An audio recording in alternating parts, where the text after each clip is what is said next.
This is St. Louis Cardinals baseball. And tonight on the banks of the Mississippi from downtown St. Louis, it's game number 3, the Miami Marlins and the St. Louis Cardinals.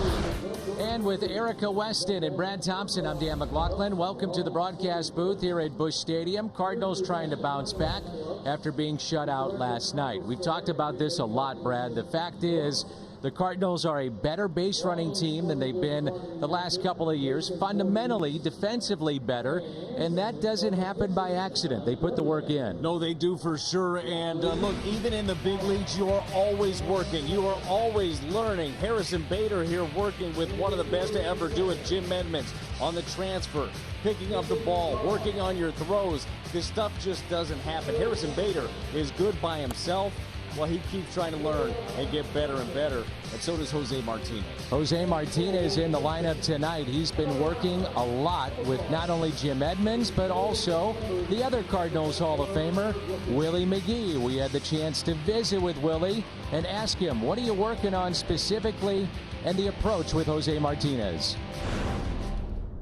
He wants to do so good, so fast, and that's that's what drives him. So he'll calm down, and he's got, Jimmy talking to him, and, he's a great outfielder, and myself who did all right. And, we're telling him basically the same thing. Just keep working, calm down. Offense is going to come. We got a little thing I'm doing with J Mart now where I hit him ground balls, both sides, keep him loose, keep him, fundamentally sound, line drives, then high pop-ups. Always active in the game, before the game, after the game. That's the Cardinals Hall of Famer, Willie McGee. Yeah, it's great. And as Willie said, yeah, he did all right. The Cardinals have big-time assets here. Jim Edmonds, Willie McGee, some of the best to ever do it. I love seeing these guys continue to learn at this level. Always fun. Daniel Ponce de Leon is on the mound for St. Louis. Short outing last time out against the Mets at Citi Field. Looks to bounce back. It's game 3. Marlins Cardinals coming up. This will be their major league start of 2019 for Daniel Ponce de Leon. Remember, back on the 23rd of April, took a no decision against the Brewers. And then over the weekend at Citi Field, 4 innings, only 2 hits. The key for him, controlling the strike zone, throwing strikes. We'll see if he can do that tonight. The Cards fish for a win. A change in the lineup, trying to get things going. Game 3, Miami, St. Louis, next. Cardinals baseball is brought to you by Budweiser. Wherever legendary MLB moments happen, Budweiser will be there.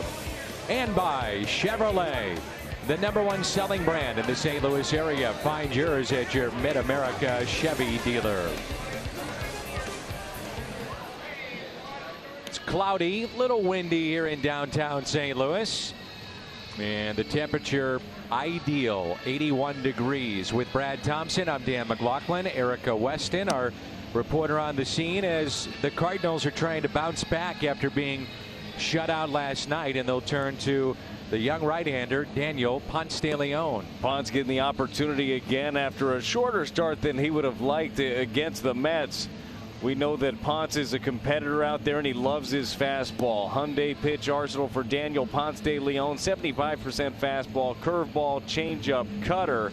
And as good as the fastball is for Ponce, if he can get one of those other pitches going and throw him for a strike, he's going to be in for a good day. There's a look at Don Mattingly, 7-time All-Star, and made it to only 1 postseason series as a player. And now the all-time winningest manager in Marlins history. His lineup with Rojas, Granderson, and Ramirez. Anderson, Castro, Riddle, Rivera, Holiday, and the pitcher batting ninth, Trevor Richards. Garrett Cooper, the first baseman for the Miami Marlins, a late scratch. He was to play first base and bat third, so he is out, at least for the time being. Well, it changes the lineup quite a bit. Cooper has done some damage against the Cardinals here.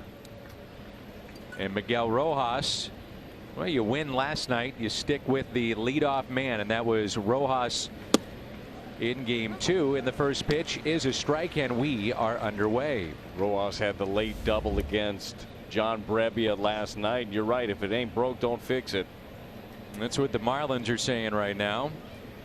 They are now 26 and 45, and good to see 2 early strikes in this game. That's been the key with Ponce. Can he throw strikes? Well, and even more specifically, can he throw strikes with his off speed? I love seeing that. Drop the curveball in to get ahead. He had 2 curveballs in the game over the weekend that basically went to the backstop. And then it was just all 4-seam fastballs. There's a ground out as Rojas grounds 2 to Young. Over to Rangel Ravelo getting the start tonight. So some changes also in the Cardinal lineup here for game 3. Ozuna, Fowler in center, Bader out, Martinez in right. Around the horn presented by Dobbs. Carpenter to Young on the left side. Tommy Edman starting at second. Ravelo at first. Matt Wieters behind the plate. So changing it up for Mike Schilt's club.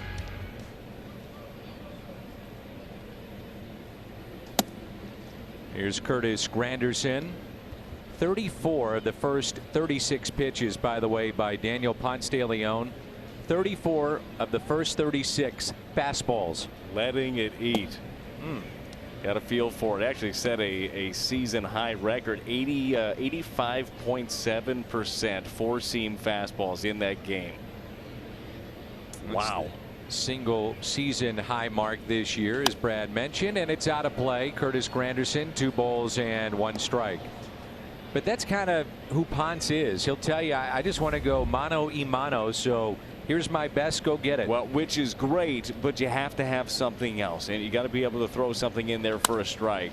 And a fly ball lifted out to right field. Martinez can't get there, and it hops over the wall and a ground rule double.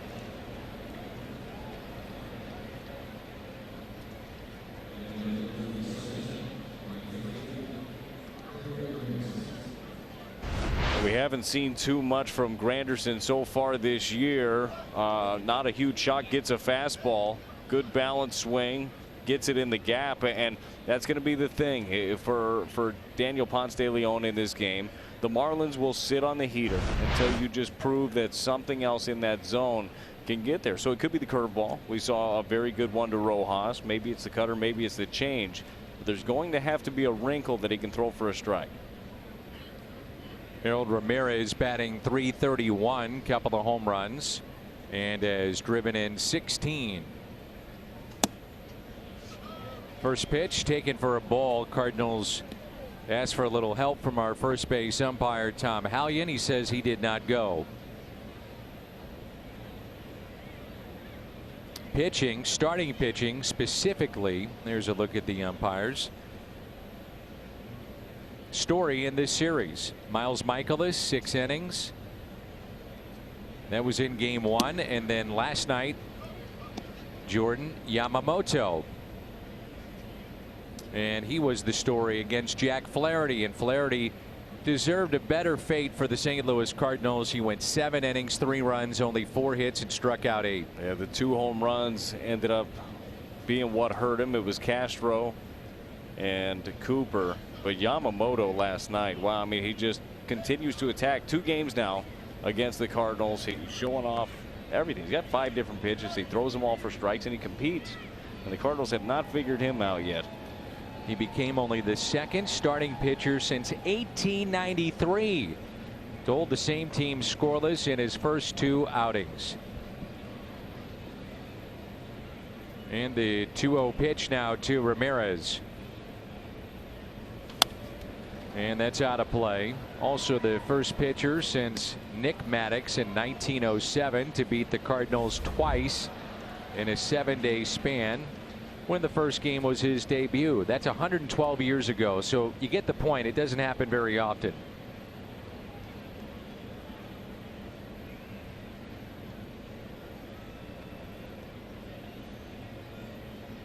And the 2-1 check on the runner at second.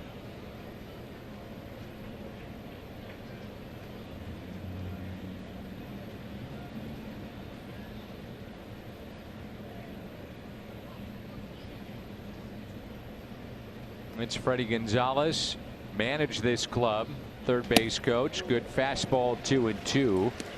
On the other side, Brad, with Jack Flaherty, pitchers this year who go 7 or more innings, 3 earns, earned runs or fewer have a record of 228 and 51. Oh, I like your chances there. Yeah, you're going to win those games. I'm sure that Jack's frustrated about a couple of home runs. You'll take that. Here's a 2-2 pitch to Ramirez, and time called. Flaherty gave up a home run.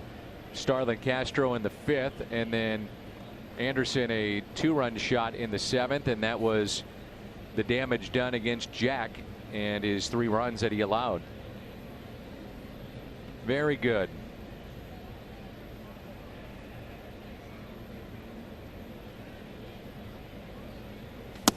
Struck him out. Comes back to get him. He fell behind early in that at bat. 2 balls and no strikes, and now strikes out Ramirez. It's a great pitch. It's 95. It's on the inside corner, and he's looking likely for a fastball, but wasn't looking for it there. Away. Really nice pitch. Harold Ramirez, he's a fastball hitter. And he got one right there that he just couldn't handle.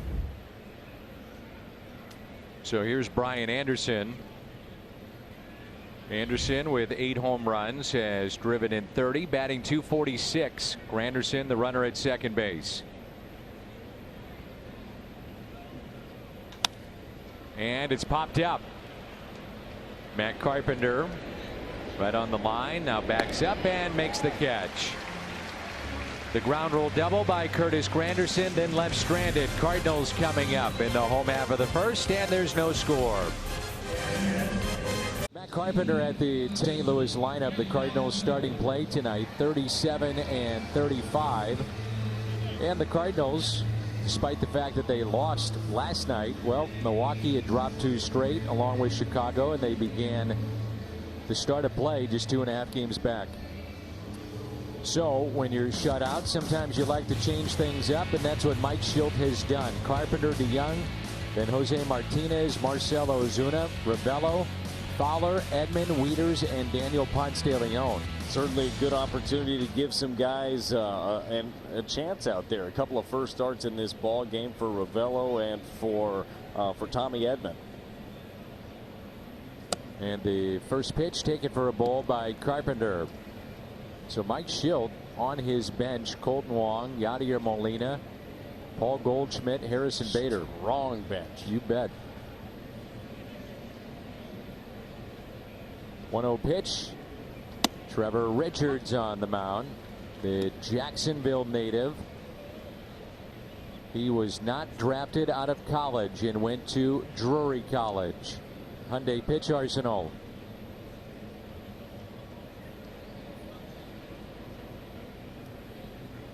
So he goes to Drury. Then he started in independent baseball. He's got a lot of friends here tonight. He pitched for the Gateway Grizzlies. Right down the road, Frontier League.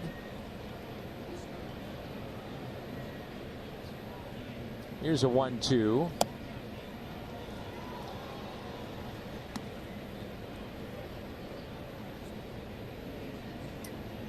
Trevor Richards was sensational against the Cardinals in spring training, and it could have been a no-hitter for the Marlins. Cardinals broke that up in the 9th inning.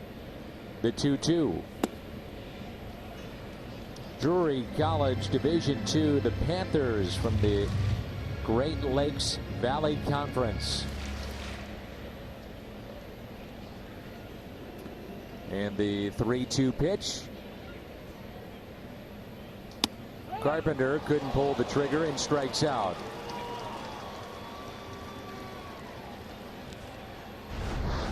Missouri Lottery Fox Tracks. This is as well placed as you can put that pitch. It's in, it's up, but it's in the strike zone. And I'd have to think that Carpenter, knowing what Trevor Richards generally goes with, was probably looking for the changeup, looking for that away. Throws it over 50% of the time. That wasn't one of those times. And it's a really good changeup. Yes, it is. Here's Paul DeYoung batting .279, 13 home runs. And a fastball taken high.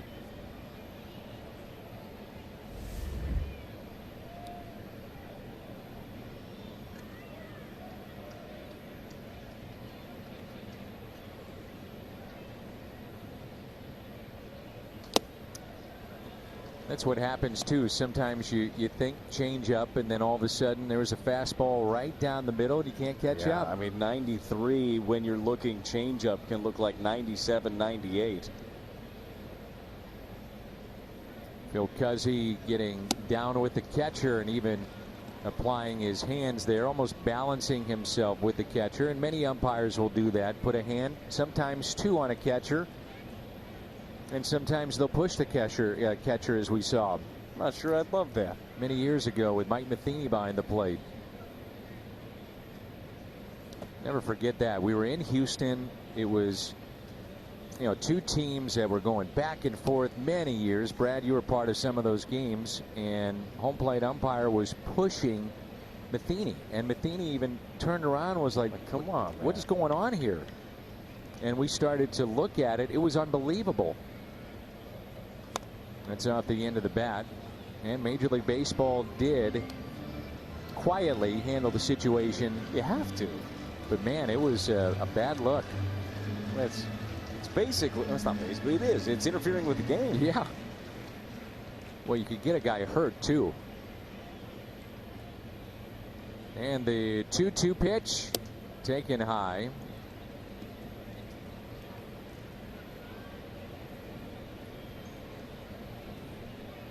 Long time Major League umpire Phil Cuzzy behind the plate.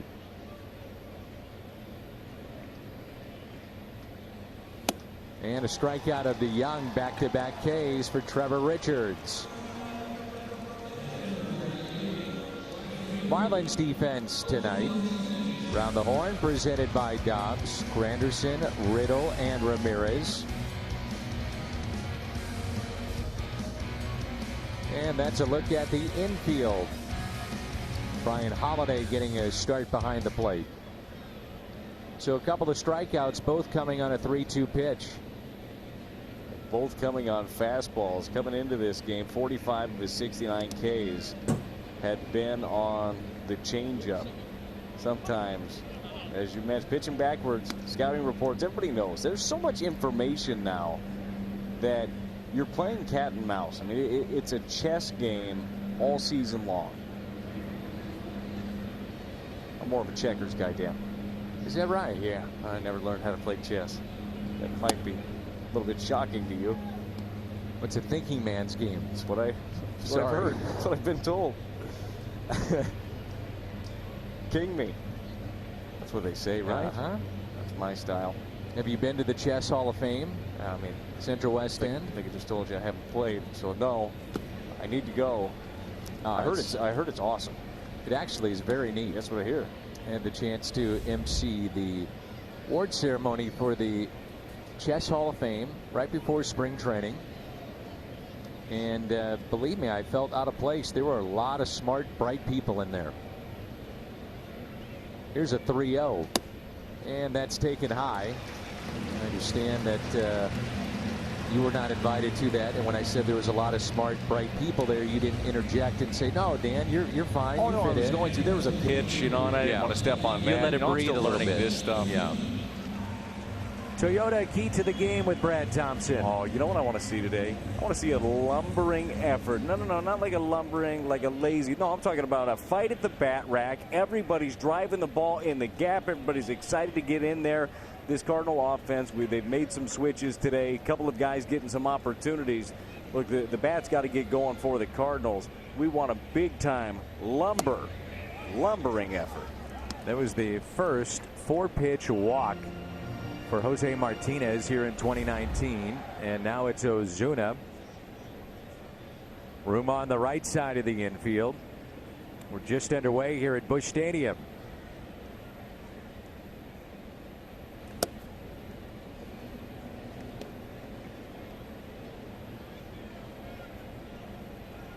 Marlins starters against the Cardinals in now 5 games coming into this start tonight. So basically the last 10 days, their ERA, the starters, 1.47. Come on. I mean, they've thrown the ball really well, but that's too good. Yamamoto and some of these young kids that they brought up have been very good. the starters since May. The Marlins are 3.42, and it's just back of Minnesota and LA. So they've given their club a chance to win. They have been challenged, to say the least, trying to score runs, but that wasn't the problem last night. Certainly. Well, and it's I know this. If I'm trying to build a ball club, I want to have strong pitching, and this team is a ways away from, likely, you never know what might happen, but you would think ways away from competing. But if you have good young starting pitching, you've got yourself a good chance. It's what you build around, isn't it? And it's the best currency around. So if you have different guys sitting in the minor leagues and a lot of their top prospects are pitchers, well, that's great because they can buy you anything. Well, he went to 3-2 on Carpenter, DeYoung, Ozuna, and he struck them all out. No score. No score in the second inning between the Marlins and the Cardinals. Daniel Ponce de Leon making career start number 7 tonight, but he is still looking for that first career win. A shortened outing last week in New York, though he only gave up 2 hits in that outing. Mike Schill was asked before the game today about if this is an audition for more work, and he said that's not necessarily the case. He says, I think it's healthy for every day for them to feel you're auditioning for your job, but to have that sustained success, it's not always going to happen, but it's not about, oh, I have to perform every day. That's a tough place to work. It's about being ready and being the best version of yourself for that day. This is popped up by Starlin Castro, and Carpenter calling for it. Lucky that ball didn't drop because Castro decided not to run. I mean, how hard is it to put your head down and trot down the first base line? Not that hard. No. Not that hard at all. If that ball drops, it's not going to go anywhere because he hit it so high. It's coming straight down. Carpenter could pick it up and throw to first base. You talk about it, just a game changer. If it does drop, he's sitting on second base. All of a sudden, you're putting pressure on the opposition. Is what it is. It doesn't drop. But I'm guessing there will still be a conversation in there. I don't care if you're a veteran guy, young guy. Those are just plays that you have to do correctly. Well, did you see Don Mattingly when Castro came in there? He did have a word for him, and then gave him a little pat on the back, but I'm sure the message was delivered. Got to go.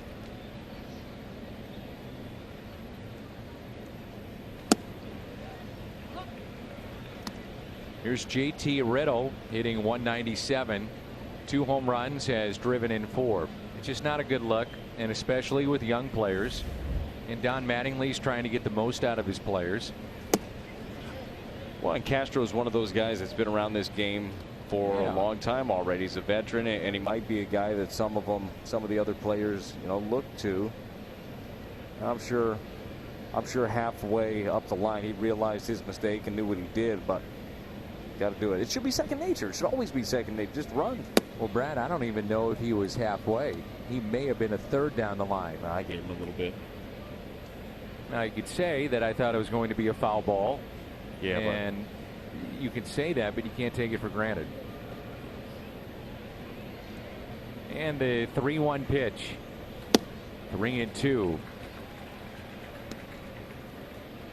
I hear, fans will say, oh, you guys aren't tough on this, tough on that.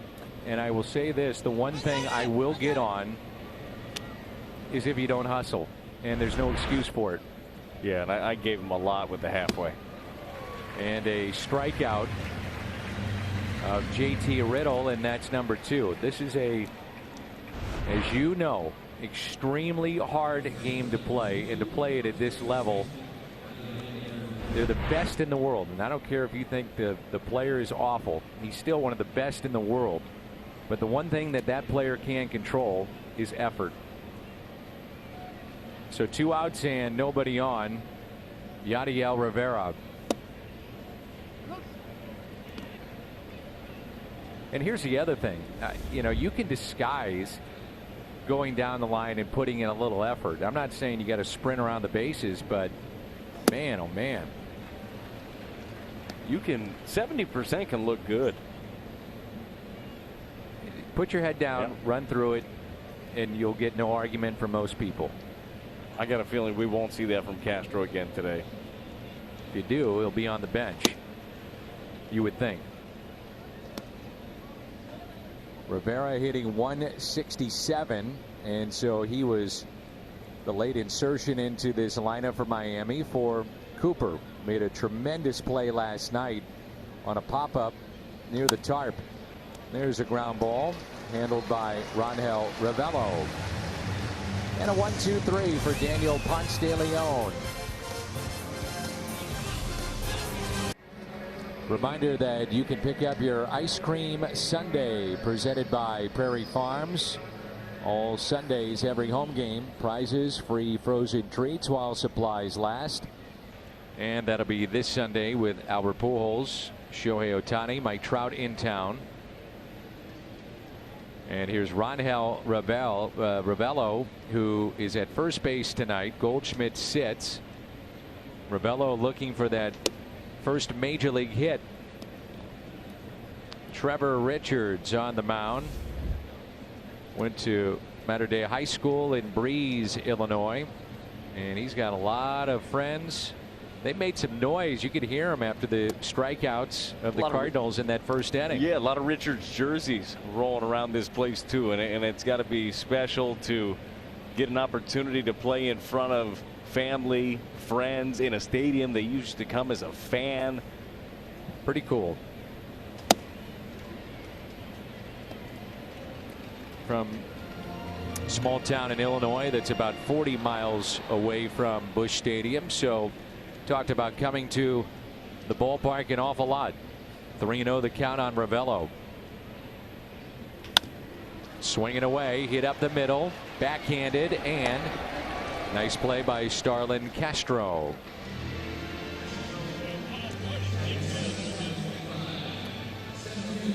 Well, Goldschmidt sits tonight, so Ravelo is in the lineup. And this right-hander, Richards, couple of starts in St. Louis back in 2018. They were losses and an ERA just over 5.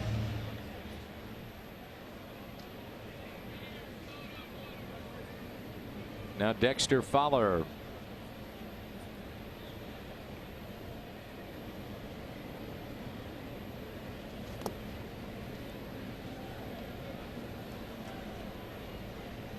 Tell you what, living a few miles away, and as we were talking about before, he played for the Gateway Grizzlies. That's where he ended up getting signed by the Marlins. Kind of nice. You get to live at home. You're playing pro ball, and then you get plucked out of there. And here we are a couple of years later, making 25 starts in the big leagues last year, and doing some nice things this year. I love that. I love the fact that you don't always have to be a first rounder. You don't always have to be drafted. You got to love the game. You got to go play it and hope that somebody sees you. Fouled back. Go to independent ball. How many stories have we heard about that, of guys that figured it out once they got to independent ball and then became very serviceable, if not good, major leaguers? Yeah, Cardinals have one in their bullpen in John Brebbia. Yeah. And the 1-2 pitch. 2-2. So he went to 3-2 on Carpenter, DeYoung, Ozuna, and struck them all out. Did allow a walk to Jose Martinez on 4 pitches. And he strikes out Dexter Fowler at him way out in front.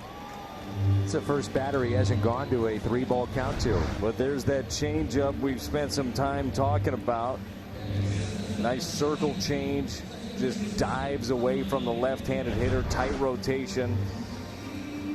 I'll tell you one thing that Trevor Richards does really well, while the changeup is his go-to, he spots up the fastball and he's not afraid to go in. I mean, he gets inside and he sets it up so well. Here's Tommy Edman, first major league hit in New York. It was a double, and he's at second base tonight. Switch hitter. 0-1 pitch. Circle change.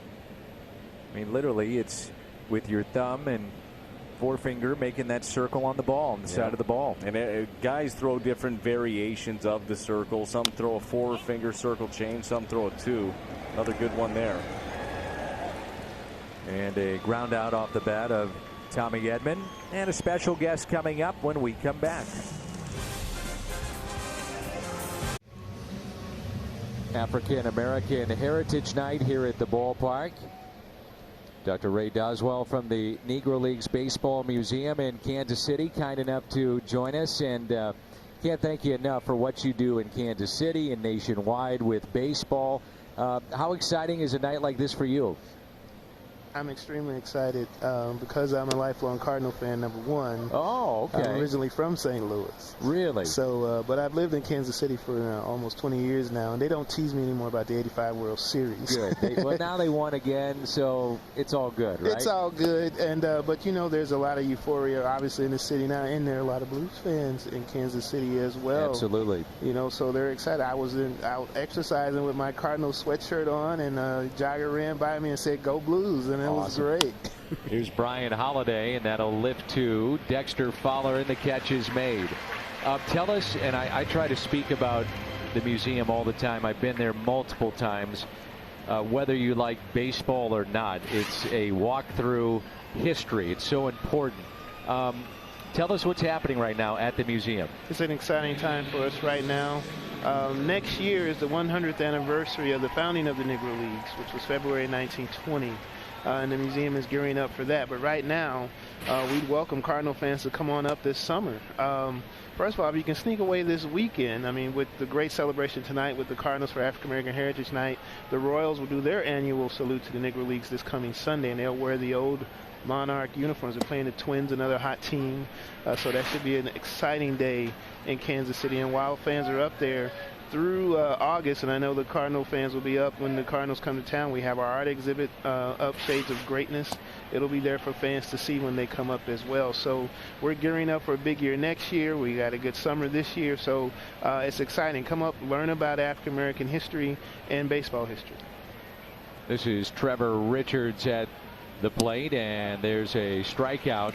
Talking with our good friend Bob Kendrick, who really it's his life's work now and his passion. The Negro Leagues Baseball Museum, to get some of these artifacts. He said, Dan, it's so important because unfortunately, you know, a lot of these guys are, you know, they're starting to pass away, and there's not many, but we do hear from family out there or loved ones that go through a closet or a trunk and they find all these great uniforms and memorabilia. So for anybody out there watching to donate, I'm sure that's something you would welcome at this point. Oh, absolutely. We encourage people to check what they have. Look for photographs, for news clippings, anything that might be related to the history. Whether we need it or not, we're happy to even help you vet it out to see if it's something that maybe you want to keep or sell, and guide you in the right direction. And that's what we're here to do, to provide service, provide information, but more importantly, preserve African American history, because you're right, the players are leaving us, and we want to be able to preserve that history for a long time. Out to shallow right, and Edmund with the catch. Can you stick with us for another half inning? Sure. It's very important to talk about. And that is the great game of baseball and the role of the Negro Leagues. There's no score midway through 3. Again, we talk about it all the time in Kansas City, and hopefully can educate some of the Cardinal fans about the Negro Leagues, whether it be what happened here in St. Louis or nationwide. And let's continue that conversation. And there's, by the way, the website and number to call to find out more information about the Negro Leagues Baseball Museum in Kansas City. So just a short drive away for Cardinal fans. But I want to ask you about Cool Papa Bell. You know, with the St. Louis connection, what can you tell our fans about Cool Papa? Our understanding of Cool Papa Bell, James Thomas Bell from Starksville, Mississippi, was a star in the Negro League, started as a pitcher. Right. And that's really how he got his nickname, because he was able to pitch to top hitters and be cool in the clutch, they used to say. But obviously his speed and his athleticism won out over pitching, and he was able to play the outfield, one of the fastest men to play baseball. And there's all these great stories. Of course, you know, the legendary story from Satchel Paige that he was so fast that he could get into bed, turn out the light, get in the bed before the room got dark. Right. That he could score from first on a bunt, and all kinds of great stories like that.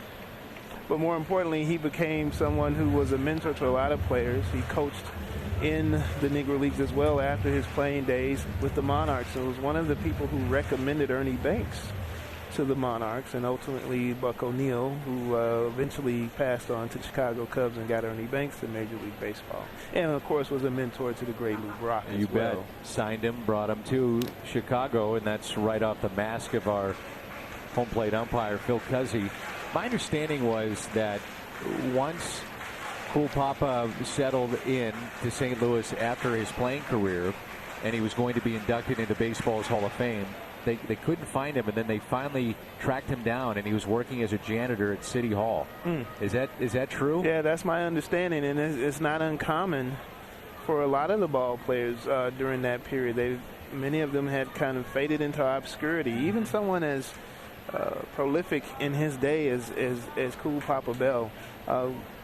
Guys had to make a living. They didn't have a pension from Major League Baseball, so they did the best they could, and occasionally they could make money signing autographs. But these are players, and even Bell was a bit of a star, but he wasn't a Satchel Paige. Sure. In that he had the longevity and the charisma and things to have a long career in that way. How many of the Negro Leaguers are still with us? We estimate really under 150 who played in the heyday. And then there are lots of guys who played African-American baseball, not necessarily connected to the prime Negro leagues. And there are a few more of them around. We've lost a lot of the guys from that core period that when Page and Bell really competed. But there are lots of great stories in the Negro leagues, maybe even some obscure stories. I like to, especially being in St. Louis, and the bunt is down there by Daniel Ponce de Leon. Out at second, back to first, and not in time. Let's hear it. Just, there's some names out there that maybe folks don't know. I recall interviewing a man named Ross Davis, who was also from Mississippi, who played semi-pro ball first here in St. Louis, talked about playing in Tandy Park with players before he got a chance to go to the Negro Leagues.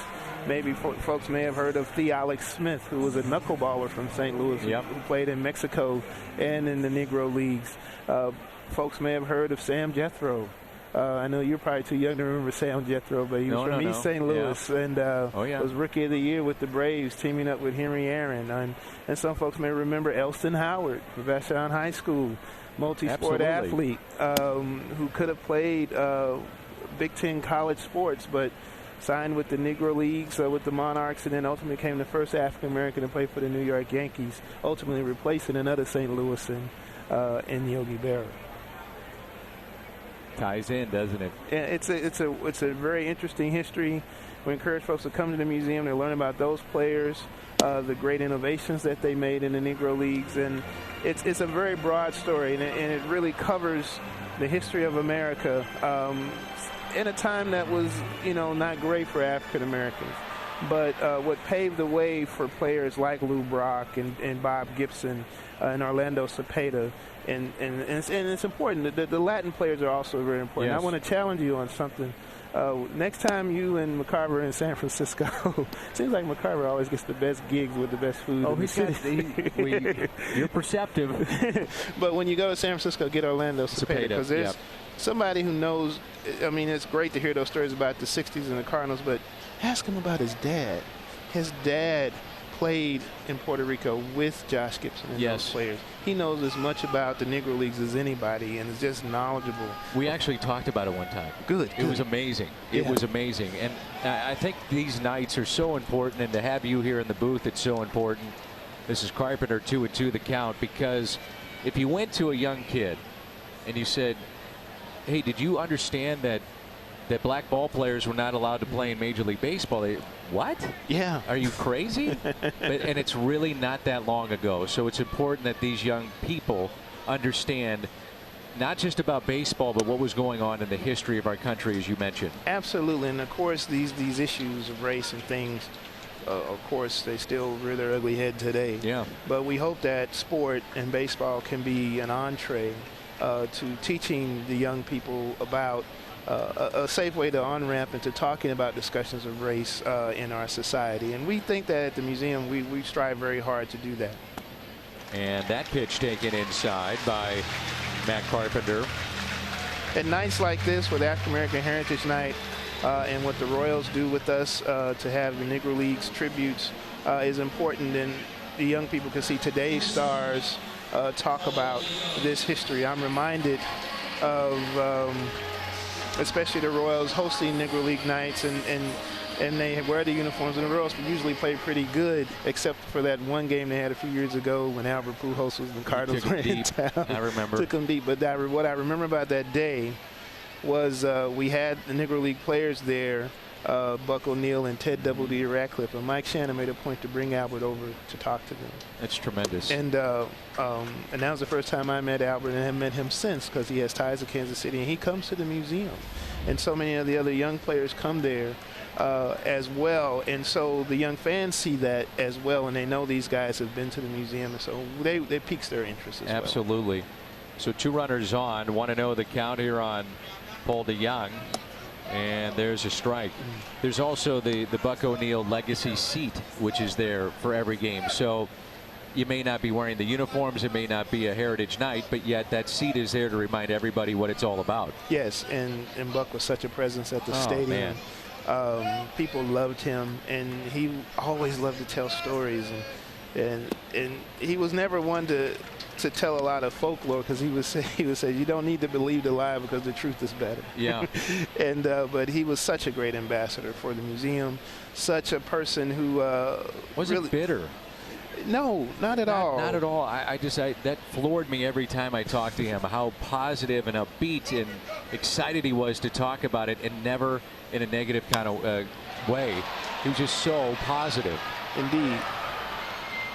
There's the catch made in right field, and Daniel Ponce de Leon tagging up from second to third.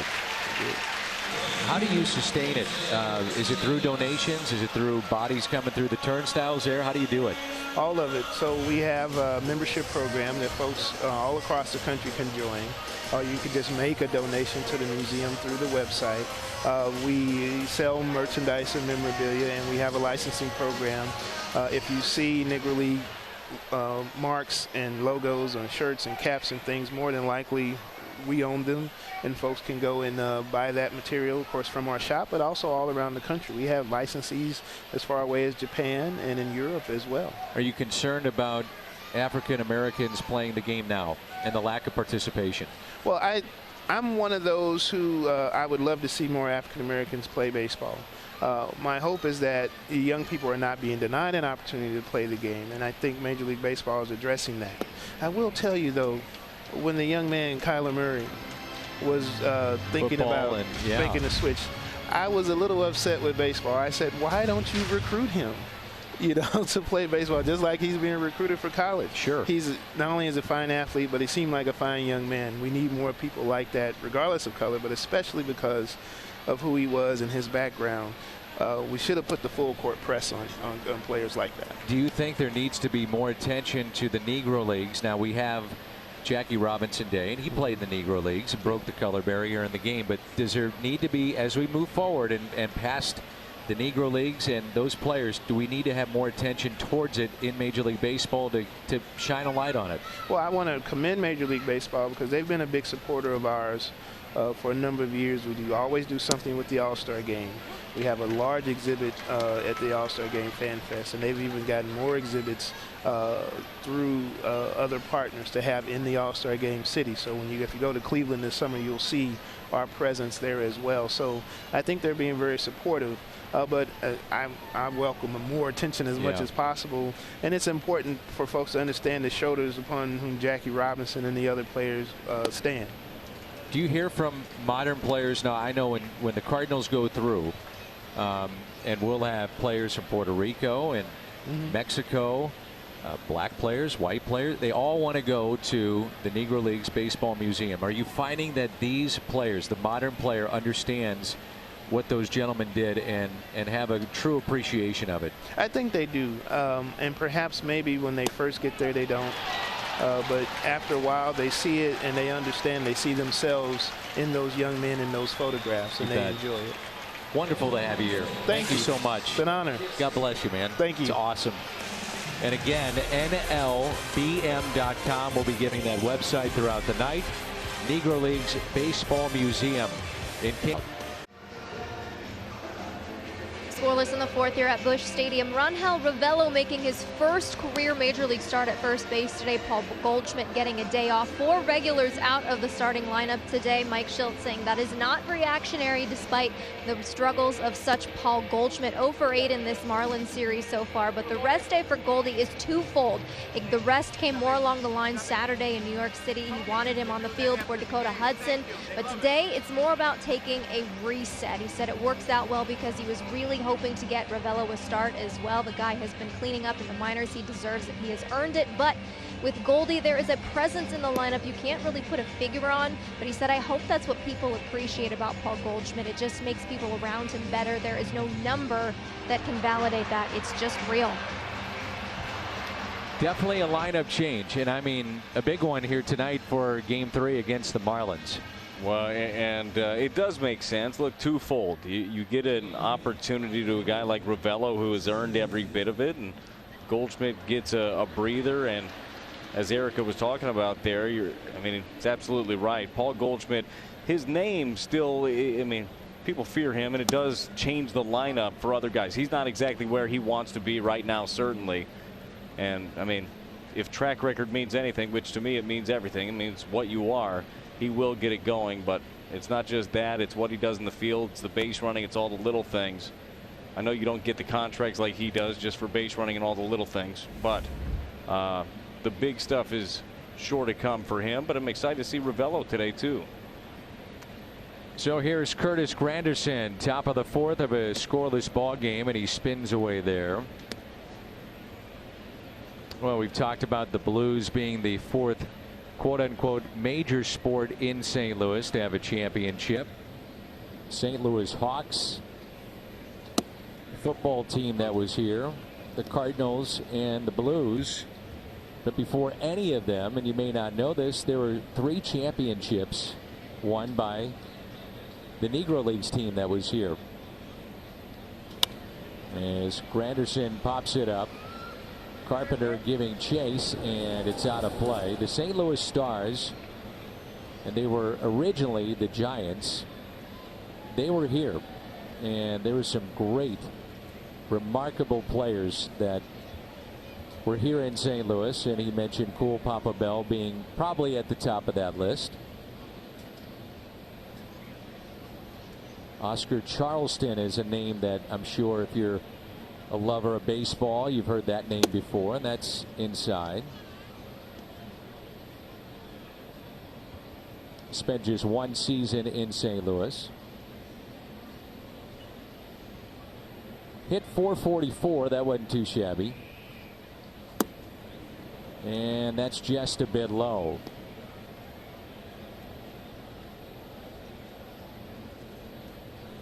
Cool Papa joined the Stars in 1922. He had 10 years here in St. Louis, which for many players back then was a remarkable run to stay with one team. They would move the players around and showcase them. And a legend. Now it's Ramirez after the leadoff walk.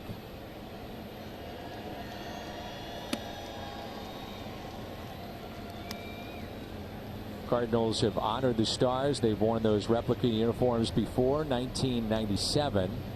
Did it in 98, 03, 6, 7, and 2011.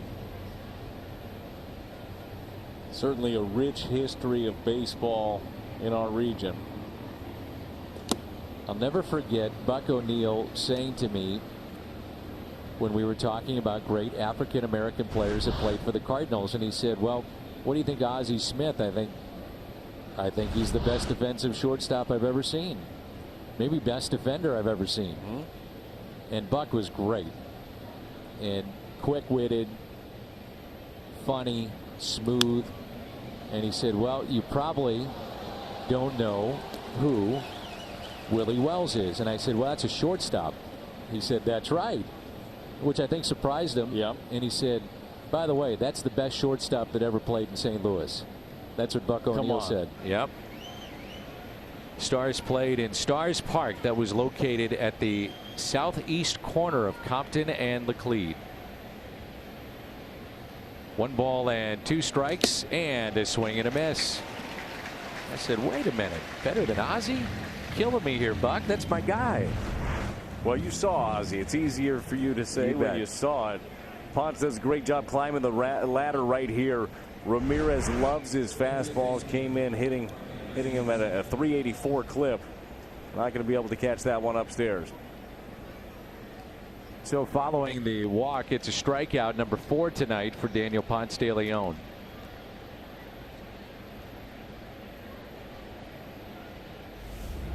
And it brings in Brian Anderson, who popped up.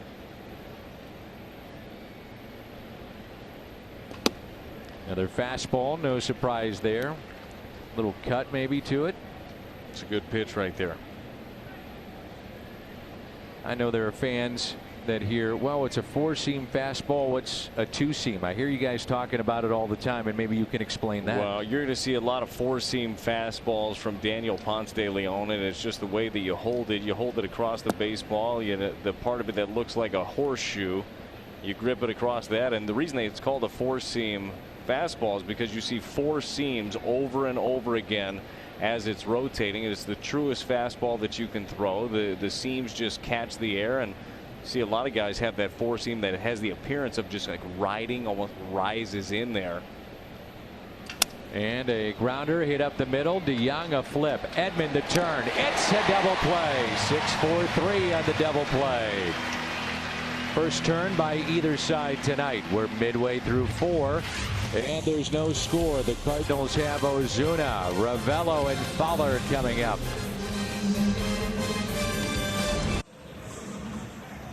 The Phillips 66 ticket vouchers are out. They're back better than ever. Fill up with 8 gallons or more at Phillips 66. Get a voucher for up to 50% off on 8 Cardinals tickets.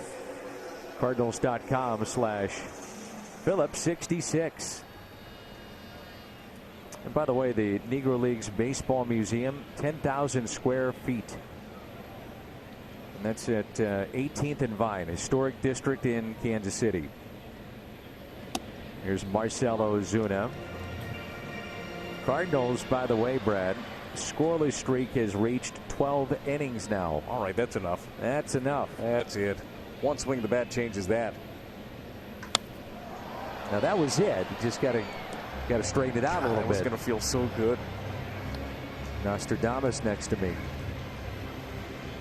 I don't think he got everything right either. No, he didn't. I mean, we're still here. Yeah, good point. That's a very valid point. Yeah. Maybe he was just a little early. And that pitch taken high, and it's 1-2. Ozuna struck out on a 3-2 pitch back in the first, and Richards has struck out 5.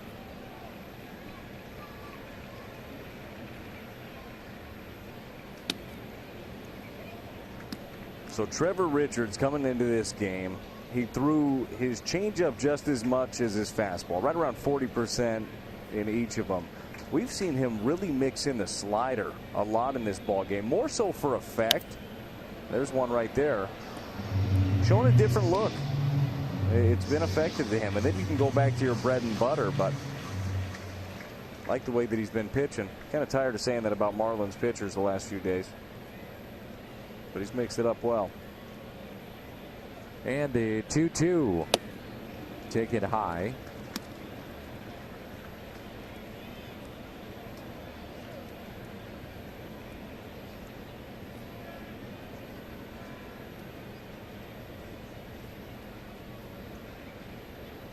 And the 3-2 pitch now to Marcell Ozuna. Struck him out. And now a word from Great Southern Bank. Bought enough food for the entire section? We understand. Great Southern Bank. We're fans too. Rangel Ravello. I think it was Jim Hayes maybe on the pregame show was talking about Ravello. He said, and I'm paraphrasing here, and Ravello in for Goldschmidt, who's not hurt. He's just out of the lineup, as Erica reported. But he said, you know, maybe we have a Bohart situation here. Gets a chance to play and catches fire.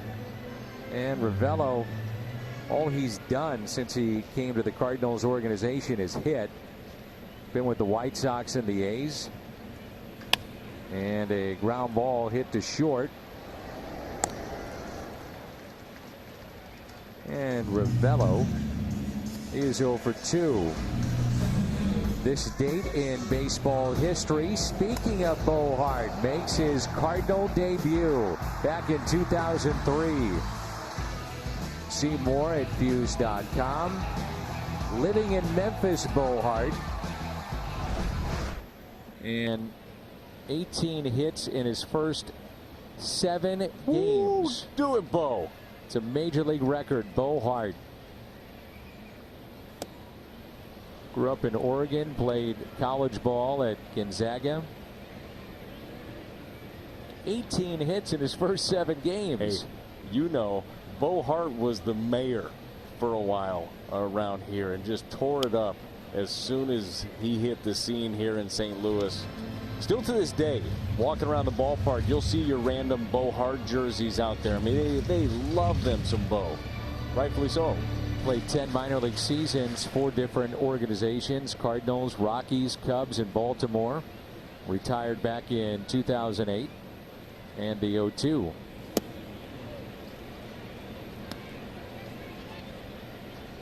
Actually did a little media work with the Memphis Redbirds on their radio broadcasts.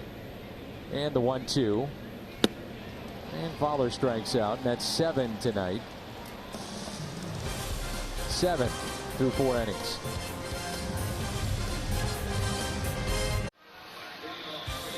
St. Louis Cardinals baseball is brought to you by Ford, the official car and truck of the Cardinals, by Siteman Cancer Center, national leaders in cancer, and come into Steak and Shake. Get 4 meals, 4 items, $4. 444, get more for 4. Only at Steak and Shake.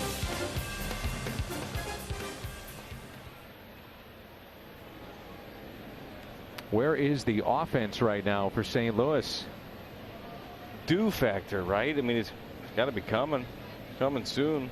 Last 13 innings, 2 hits, no runs, 14 strikeouts for the Cardinals offensively. You got to think that Jeff Albert is scratching his head saying, all right, what's going on here? It's weird, man. It really is. You look at some of these guys, you look at the lineup, and the Cardinals, once again, have been doing a lot of winning here recently, but it hasn't been certainly in the fashion that we saw early in this season when they had the unreal April, tearing the cover off the ball.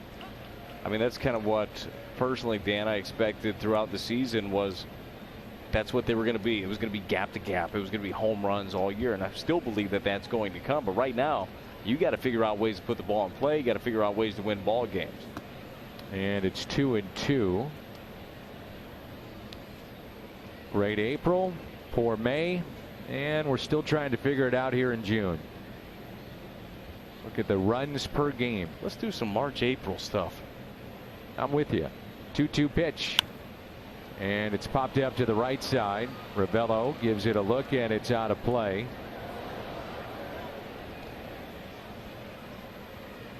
The Central, though, in June. And the Cardinals are 9-7, and that puts them the best record in the Central in June. It almost, well, that's good that nobody's able to pull away. Your BJC difference maker here. It's almost maddening, though, because you look at that as an opportunity for you to pull away, for you to do all of these things. Well, right now, the Cardinals in a stretch of facing sub-500 teams. This is when you got to play some of your better baseball. Overall, they've been taking care of business. I mean, they've won the last couple of series. So they're figuring out ways to win games. And yes, a night like last night is frustrating so far in this game. I mean, Trevor Richards has got you way off kilter. But they've been figuring out ways to win. But I'd love to see a way to just get the offense just sparked. I mean, it's there. You know it's there. You saw it this year. It's not just like looking back and saying, oh, well, each guy's got a track record. You've seen it this year. This will be pitch number 8 upcoming to Starlin Castro. Homered last night. That was his 5th of the year. 2-2 the count. And time called.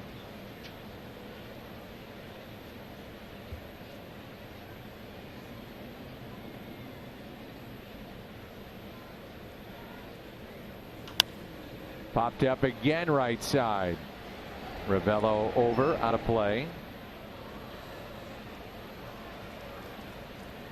That home run that he hit last night was a leadoff homer in the 5th inning. And here we are in the 5th, scoreless. And 1 hit in the game, and that's by the Marlins. That was Curtis Granderson back in the 1st inning, a ground rule double on a 2-1 pitch to right, and Martinez was close to getting that ball. So woulda, coulda, shoulda, but you know, you're talking about 2 teams right now just not putting together much offense. The 2-2 pitch again, and another foul ball. This one got out in a hurry, basically a line drive that turns into a home run. Yeah, Jack Flaherty had thrown a lot of really good sliders before that one. That one he got on the side of it, was spinning up there, and Castro wasn't fooled. This guy can hit. There's no questioning that. This will be the 10th pitch. He's fouled off the last 5. And a fly ball out to Dexter Fowler in center field tonight. And he makes the catch. 10 pitch at bat, and Daniel Ponce de Leon wins that battle.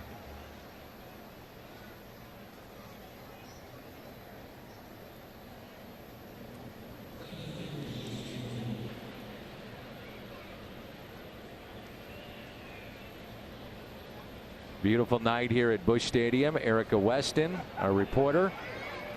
Jim Hayes in the studio with Al Raboski. Brad Thompson here in the booth. I'm Dan McLaughlin. Glad you're with us on Fox Sports Midwest.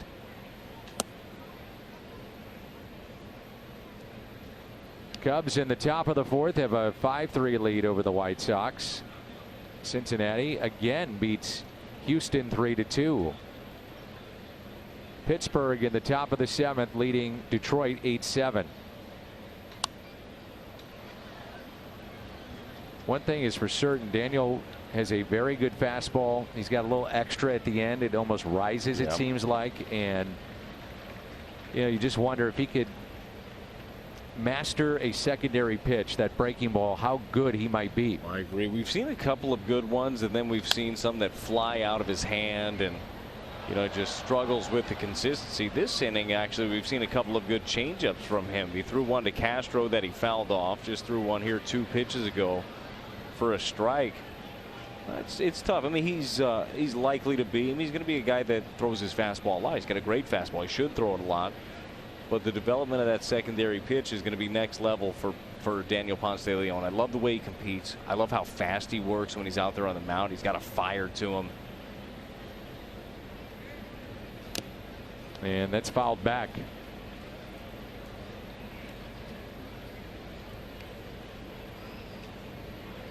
You're going to get a lot of 4-seam fastballs from Daniel Ponce de Leon. There it is in a slow-mo. This thing upstairs, and all you see is the seams riding over and over again. Oftentimes, if you get on the side of a pitch, you'll see a dot or a circle. You didn't see any of that there. That's a true 4-seam. Ravello, nice play on the backhand, and Daniel to the bag. Ravello, by the way, has also played not a lot, but a little outfield. And when you looked at the numbers for the Cardinal first baseman from Cuba, it was, I mean, Brad, an ugly first month at the plate for Ravello. And since that first month, he's been one of the hottest hitters in the organization. I mean, eye-popping average in numbers. It was kind of funny. Mike Schilt was asked about, you know, why was Ravello the guy, you know, when he got called up, and he laughed kind of. He's like, "You seen the numbers? Right? Have you seen it?" And he did so playfully, certainly. But yes, he has put up some big time numbers. Looks, I mean, it's his position. Looks very good over at first base and can play both corners for you. He's 27, and doesn't hit for a ton of power, but his average has been very good and a good enough player to where both the White Sox and Oakland A's had him at one point on their 40-man roster. Became a 6-year minor league free agent. Cardinals picked him up. 1-2 the count on Rivera. Tell you what, if Daniel had a good feel for the curveball, this would be a good spot for it. And Ravello again takes it himself. And a 1-2-3, a 10-pitch at bat to Castro. And then a couple of nice plays by Ravello. Beautiful night, and there's no score. T-Mobile connection to baseball around the league. 9th inning home run for the Sox in their win over the Cubs. They're going to extend netting, by the way. The White Sox down their left and right field lines. And Max Scherzer suffered a broken nose while bunting yesterday. That was in the pregame, which he bunted it off the bat right into his face. And a strike to Tommy Edman. Hey, pitching this evening. He's not going to miss a start with that. Of course he's not. He's got a blue eye, brown eye, and a black eye.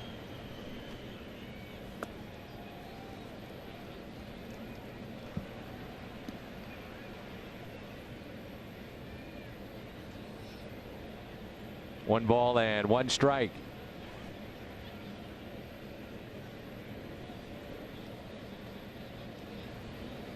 And Edman, a base hit into center. First Cardinal hit, and it comes in the 5th inning. Now, literally with Scherzer, he's got multi-colored eyes. He looked even meaner on the mound today too. He always looks like he's like breathing fire, but he adds the black eye to boot.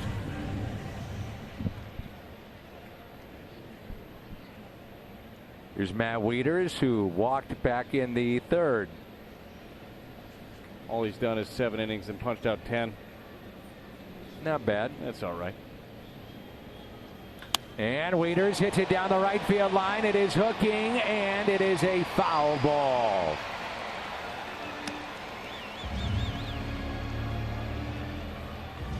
You know, something that we're seeing more and more of here, Brad, and that's not fouled by much, but the fact is the Cardinals are seeing their hitters a ton of breaking pitches. They have seen 43% off speed, so non-fastballs, 4th highest rate in baseball. Last night, Yamamoto, I mean, it was curveball after curveball, and nearly 70% of the pitches in the game against Cardinal hitters were off speed.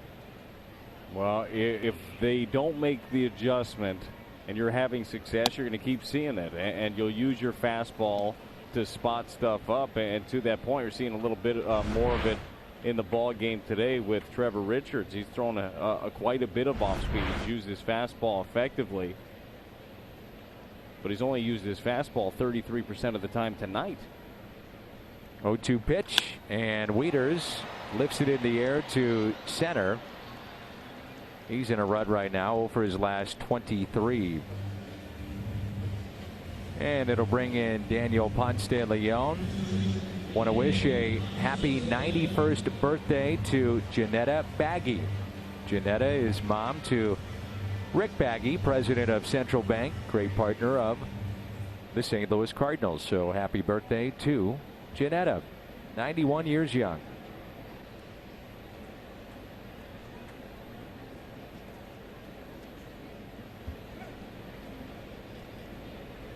So 1 out, runner at first base.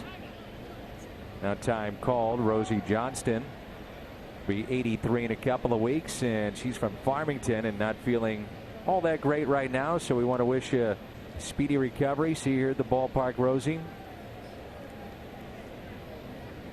emceeing an event tonight and for family here. Wanted to pass that along. Showing bunt, Daniel Ponce de Leon, and looks at a strike. Kind of what coming to the ballpark's all about, right? You're with your family, thinking about family. That's probably who it was. Rosie that brought them to games. When Daniel reached third base last inning, He's the first Cardinal to do so since the 8th inning on Monday night. So you get the point. I mean, the Cardinals are trying to find anything to get this thing going.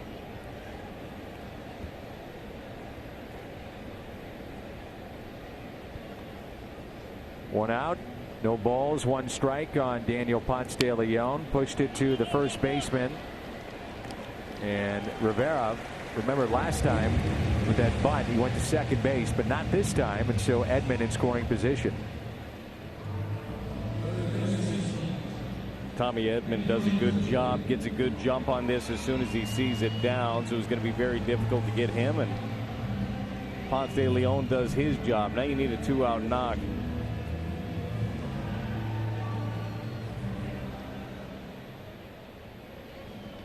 Richards is throwing a little bit more of the sliders tonight, which then, you know, falls into what we're talking about. Cardinals seeing a lot of those breaking balls. And the way that he's used it, it's been a lot of it's for effect. He's throwing it in off the plate to lefties, or he'll throw it for show away to the righties. He's only throwing it for a strike 50% of the time, that slider, but it's a different look. And then all of a sudden it sets up the changeup that he wants to go to, that's tailing the other way as a right-hander's looking, you know, away off the plate, or sets up his fastball. And the 1-0 pitch now to Carpenter. Matt Carpenter is struck out looking and also walked. Loved our visit with folks from the Negro Leagues Baseball Museum. Tom Alston was the first African-American player to play for the Cardinals, which was in 1954. It's a big, tall first baseman. And a pickoff back in safely. They found out actually that Alston was 2 years older than what they were told.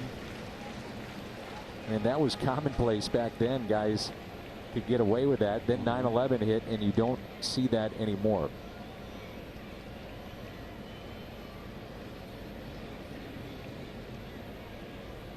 Here's a 1-1 pitch to Carpenter. Edman is running. Throw down to third and save. Tommy Edman with a stolen base.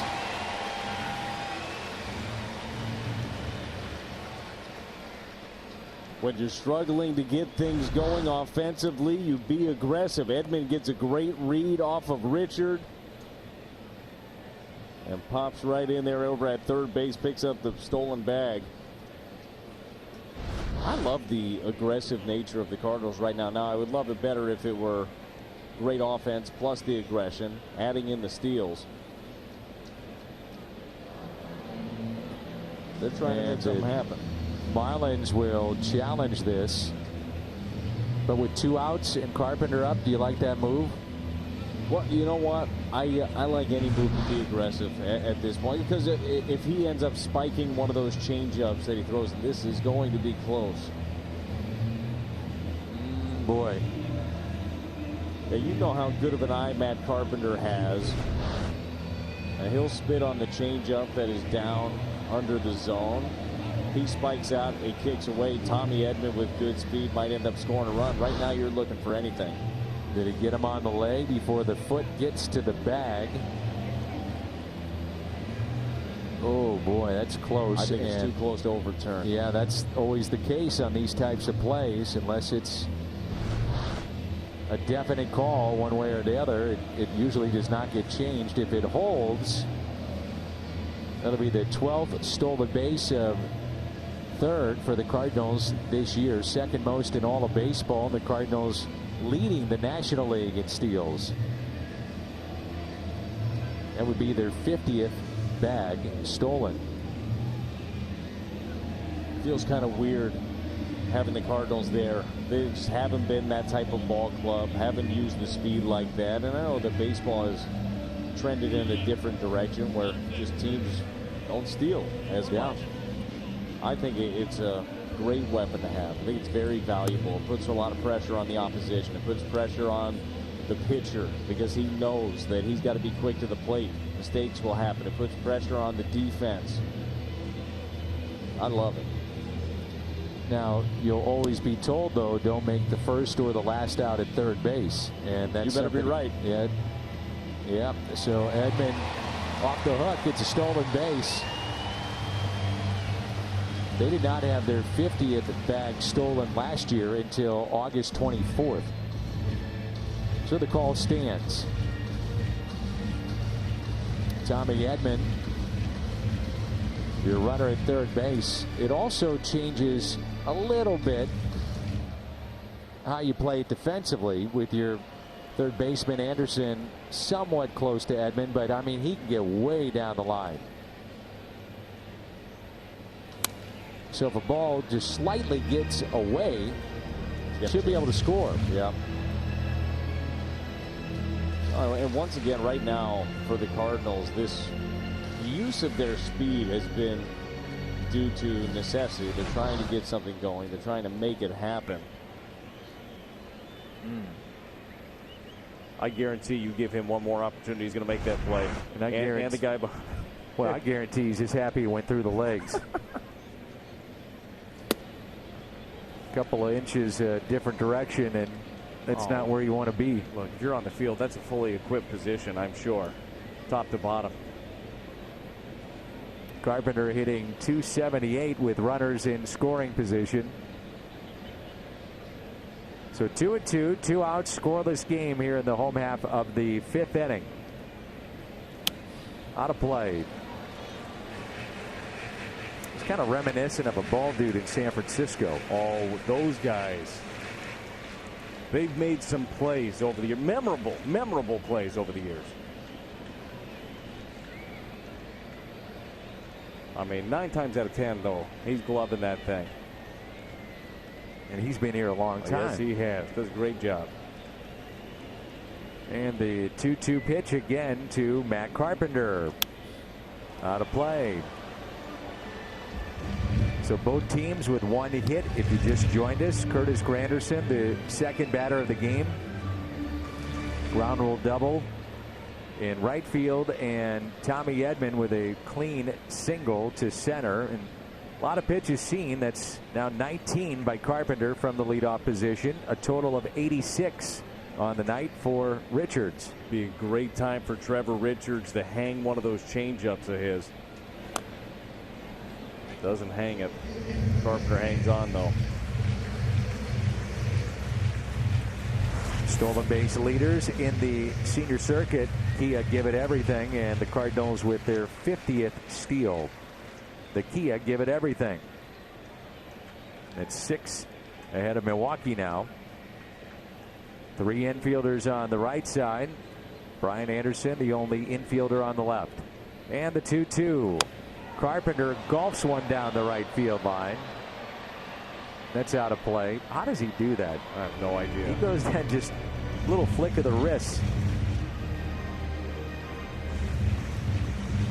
I mean, that looks like you on 17, your approach. And it looks like my hook. Head down. You're stirring now in the Miami bullpen. 88 pitches. Richards' spot is 2 away in their lineup. So you've got a little bit of a hook? Oh, yeah. I've got a wicked slice. You and I in a scramble, we'd be fine. Right down the we middle. Got anybody that hits it straight? No. 3-2.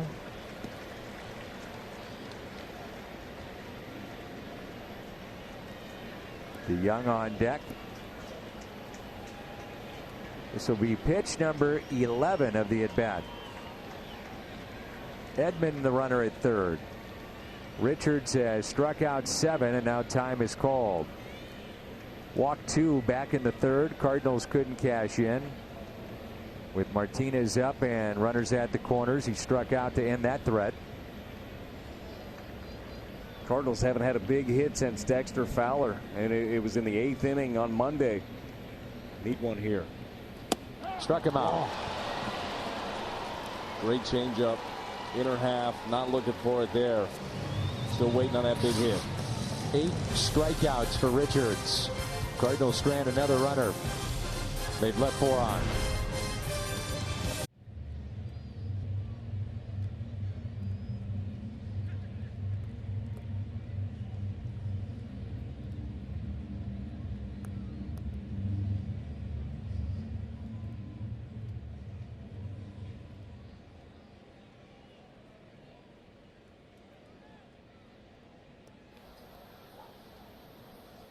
All right, Jimmy, thank you. 67 pitches tonight for Daniel Ponce de Leon.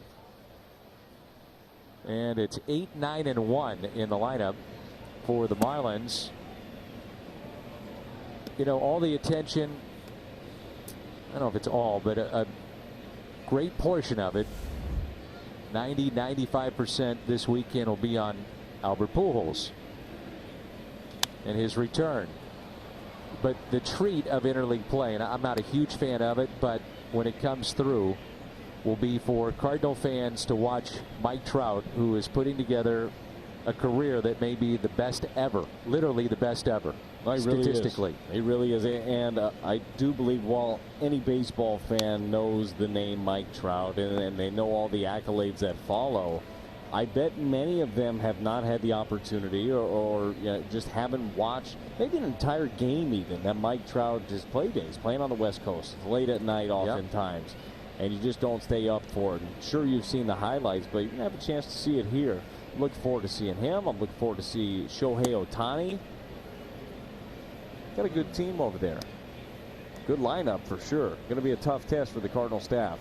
Saw Trout first time through when we went to Anaheim, and man, was he good. I mean, ball just rockets off his bat, and he made a couple of really fine plays in center and can run, and he's strong, and you're right, not many fans have had the chance to watch him all that much. Believe it or not, he can also strike a golf ball pretty well. Is that right? I've seen him at Albert, the Pujols Family Foundation golf tournament. My goodness.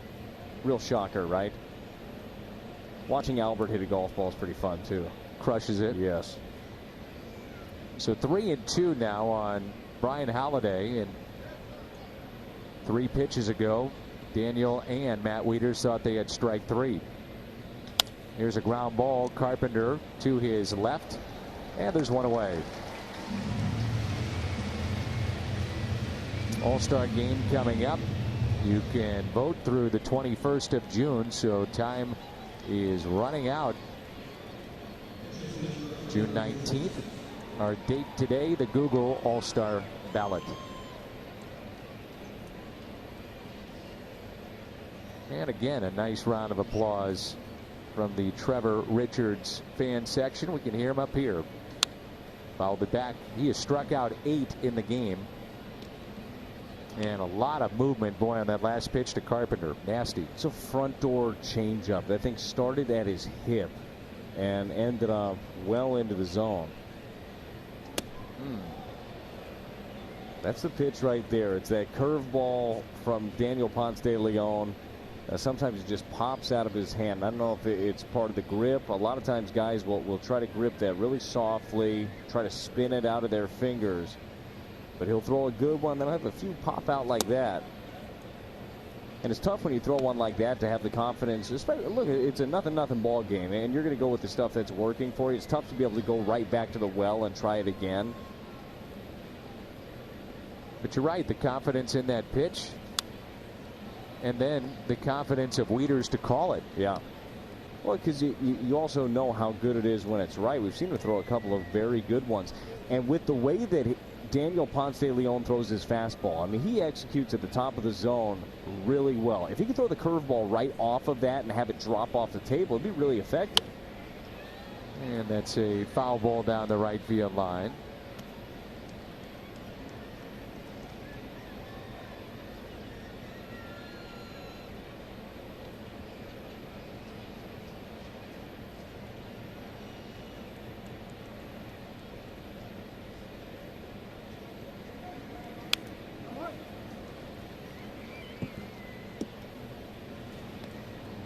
Two and two to count.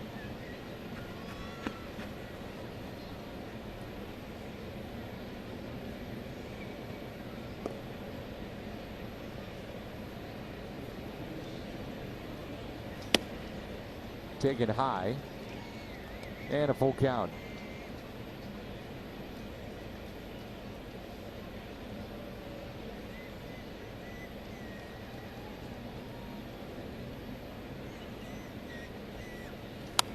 And again, it's fouled away. I mean, pitchers are just supposed to strike out. Not supposed to make you work like this. That's how it was when I was hitting.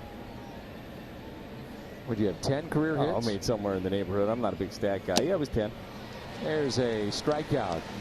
Just rolls right off your tongue. Yep, Yeah, 10. somewhere around there, right around 10. 10 more than most. Strikeout number 5 and top of the lineup. I used to always get it from Hal McRae, hitting coach. He said, I don't know how you do it, but you did it again. I'm stepping in the dugout, in the third base dugout, hitting flares over the second baseman. It's an effective hit. You ever go back on YouTube and see Hal McRae break up a double play? Yes, I have. That's good old-fashioned hardball right there. Man. Might as well be watching NFL films. He was putting guys in left field breaking up a double play. Hal used to sit behind me on the charters. Some of the best baseball conversations I've ever had. Oh, I bet. What a nice man. Very nice man. Had a great arm, too. Saw him throw a phone once. I didn't want to bring that up, but it was a post game in his office in Kansas City when he was managing, and well, one of the reporters caught the phone with their face. All of it was just for effect, is what it was. I really enjoyed being around Hal McRae.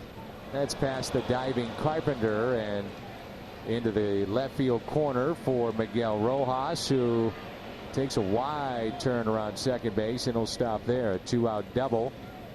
And the Marlins have 2 hits, and both have been doubles.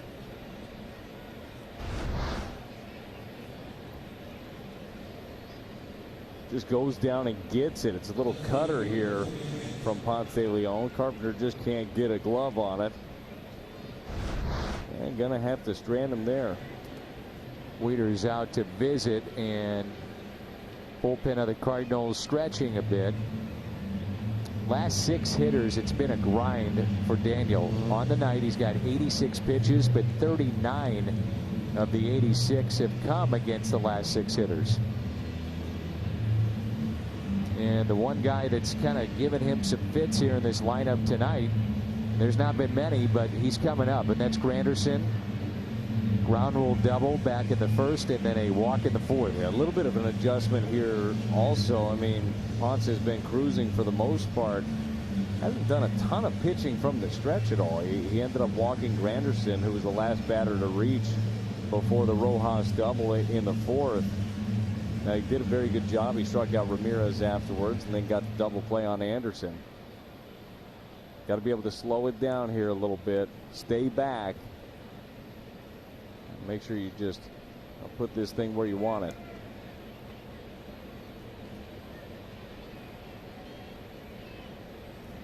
So 2 outs, runner at second base, Curtis Granderson. And a strike. It's a really nice changeup right there.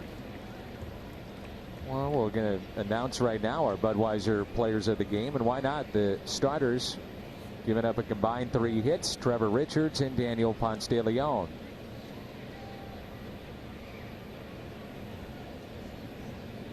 So the runner at second base, Miguel Rojas. And the 0-1 pitch to Granderson. 0-2. Well, this is exactly where Ponce wanted to be. Got him 0-2. He's in control here. Go get him. You can beat Granderson with the fastball. You can get him to go upstairs.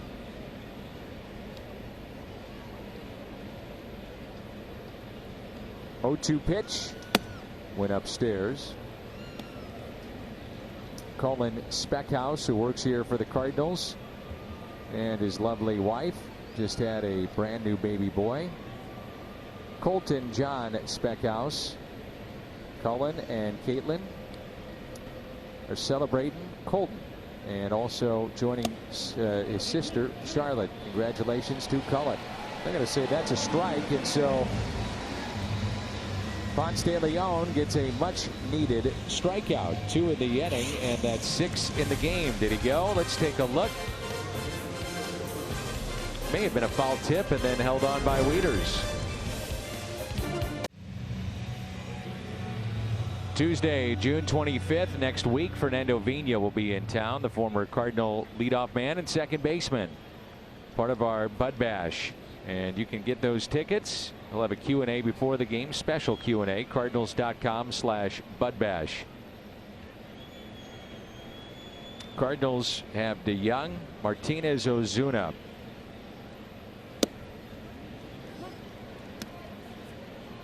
Kubota power stats and highest wins above replacement in the National League this season. How about that? Paul DeYoung on that list. A really good list to be on. His defense has a lot to do with that. And DeYoung lifts a fly ball into center. Not deep enough. One hit tonight for St. Louis. That was Tommy Edman as he led off the 5th inning with a single to center and then stole the base. It was his first steal in the big leagues and the 50th this year for the Cardinals. Jose Martinez in the best opportunity. They've had 2, but Martinez has walked and then was called out on strikes with runners at the corners back in the 3rd. Hey, you remember how there's a trend in baseball nowadays where the ball just flies out of the yard? We should get some of that. Let's do some of that. Trevor Richards has been really good. I mean, his changeup is as advertised and then some. He's mixed in the slider. He's been great. He can make a mistake here.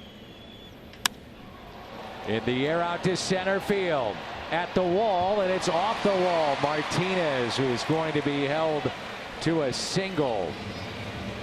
400-foot single for Jose Martinez as JT Riddle played that very well. Well, a little combination here, right? He hit it so hard it got out there quickly, and Riddle did play it well. Goes down and gets this one. It's a slider.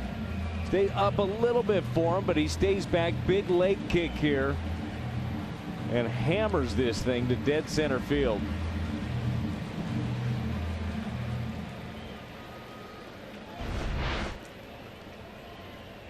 A couple of nights ago, you had a 48-foot double, and that was Carpenter, and now you get a 400-foot single. It's baseball, man. Yeah. Fun game, isn't it? Love it. Just like to see a little bit more offense, as Bader is now the runner at first base. And Ozuna pops it up a mile high into shallow left. And the catch made by Curtis Granderson for out number 2. Well, you were stealing third base with Edman and 2 outs. I think you know where I'm going with this with Harrison Bader. Yeah, I'm going to take any bag I have a chance to take. You get a good jump, you have a good read, you've got a green light if it's not, the sign's not even on. So 2 outs, runner at first, and Ravello at the plate. Bader, the pinch runner for Jose Martinez here in the 6th inning. I'm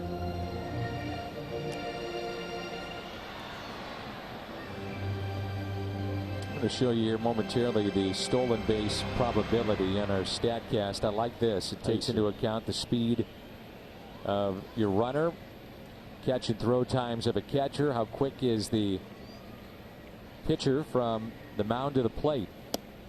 And that's taken for a strike. StatCast AI powered by AWS. Halladay in his career 29% catching base stealers. This year 1 of 2.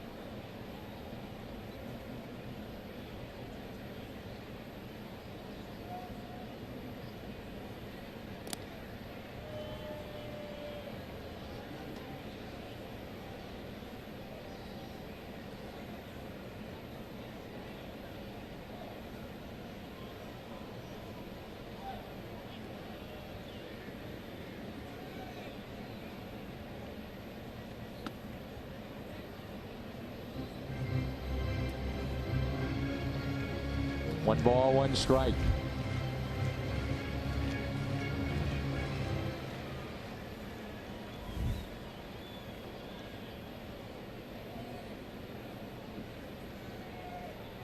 Need a piece of memorabilia right here for Ravello. First big league hit. Tonight he is grounded out to second. Backhanded play by Castro, and also grounded to short, 0 for 2. And finds himself in the hole, 1-2.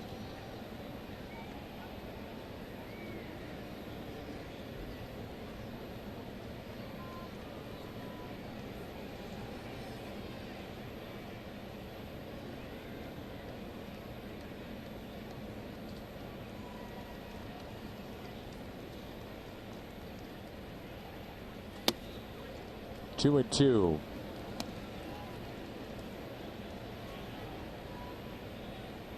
His OPS last 2 seasons at Memphis, 923. Ooh. And once again, he was on fire at Memphis, hitting .489 in June.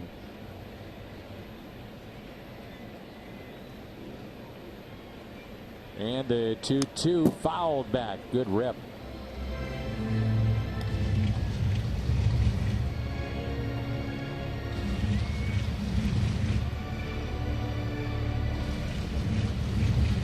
He's going for a little something extra right there. Why not get a pitch that you feel like you can put a great swing on?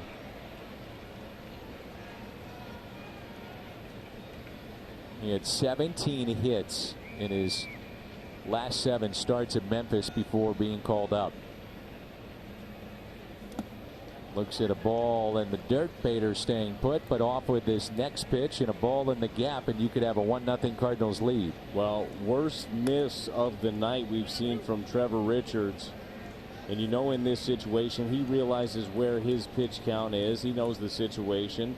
Not going to want to walk Ravello here. He's going to get something to hit.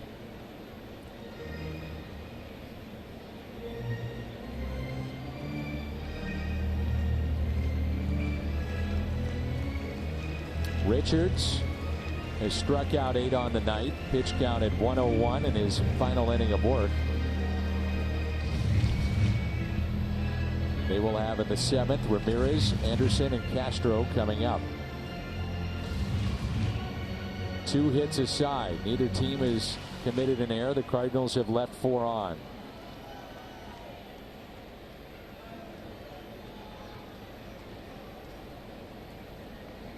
Bader off with the pitch and fouled back. Went with the off speed again.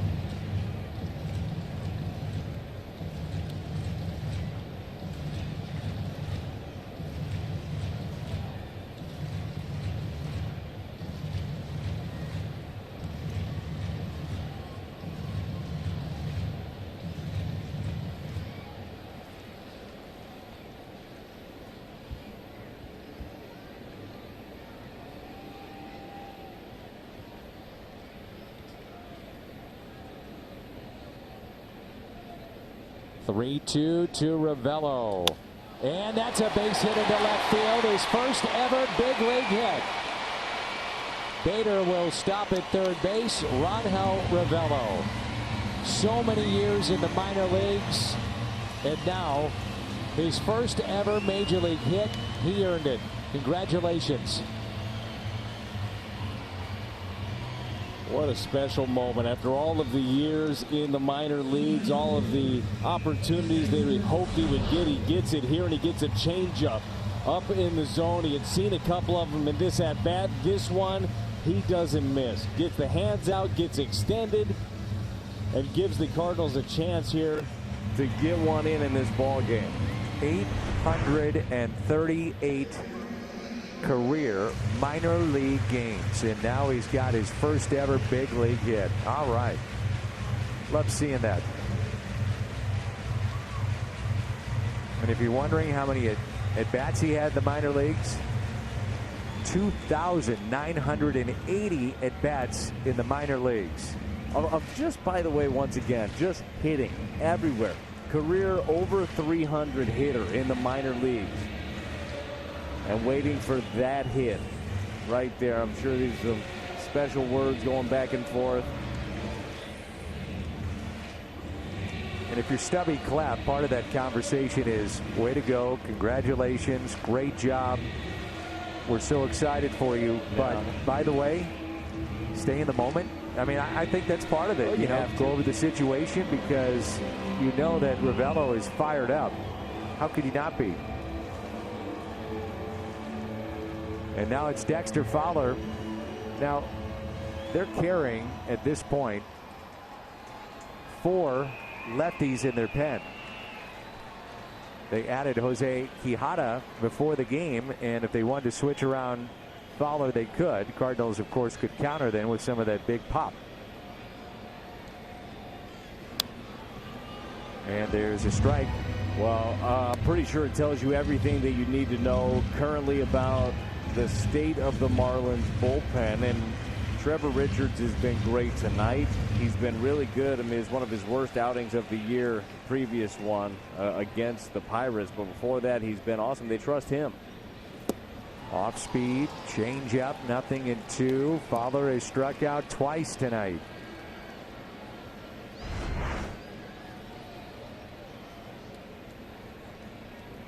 I mean, great adjustment on that changeup. The one to Ravello, and he was trying to throw it for a strike, so it's going to be up in the zone. He's going to set his sights a little bit higher, but that one just drops right off the table. Great spin, good rotation. It's been filthy all night.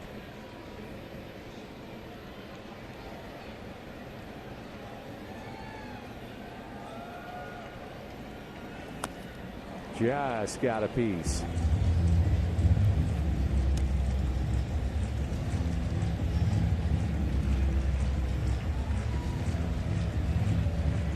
So you see a swing like that if you're a pitcher, and certainly that changeup has been his bread and butter. But you know the hitter's thinking about that now.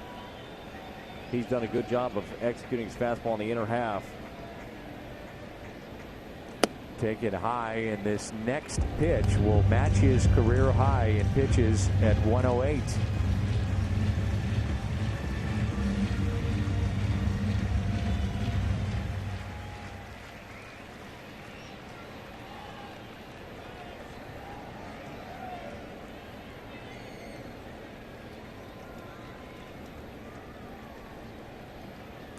Fowler, little flare out to shallow left, and the Cardinals have the lead.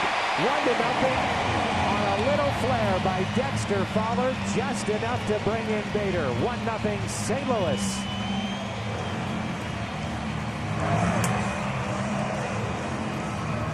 It has been since the 8th inning on Monday that the Cardinals had a big hit. It was Dexter. Then it was Dexter this time. He gets the fastball. It's in. And just puts it in a perfect spot. Serves it right out to left field. Man, that was huge. So Bader came in to pinch run for Martinez. Scores the first run in this game. Wasn't a lot, but it was enough.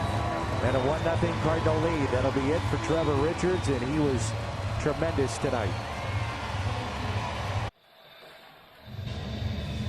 Pitched very well tonight, 5 2/3, only 4 hits, 8 strikeouts, 3 walks. Trevor Richards, and now he gives way to the right-hander Nick Anderson, and this will be our Chevy call to the pen. 31st appearance for Nick Anderson, and the batter will be Tommy Edman. Wow, Trevor Richards was fantastic. That changeup was great, and at some point one side had to break, and ended up being Richards. He threw the ball so well. Dexter, just great job there of getting one out to left field. Cardinals finally got a little something going. Let's keep it going right here.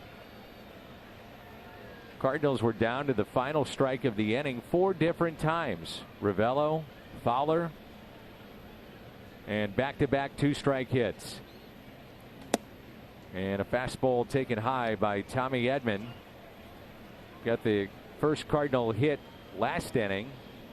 Single to center, then stole third base as he was moved up. The sacrifice in the inning, and then left stranded.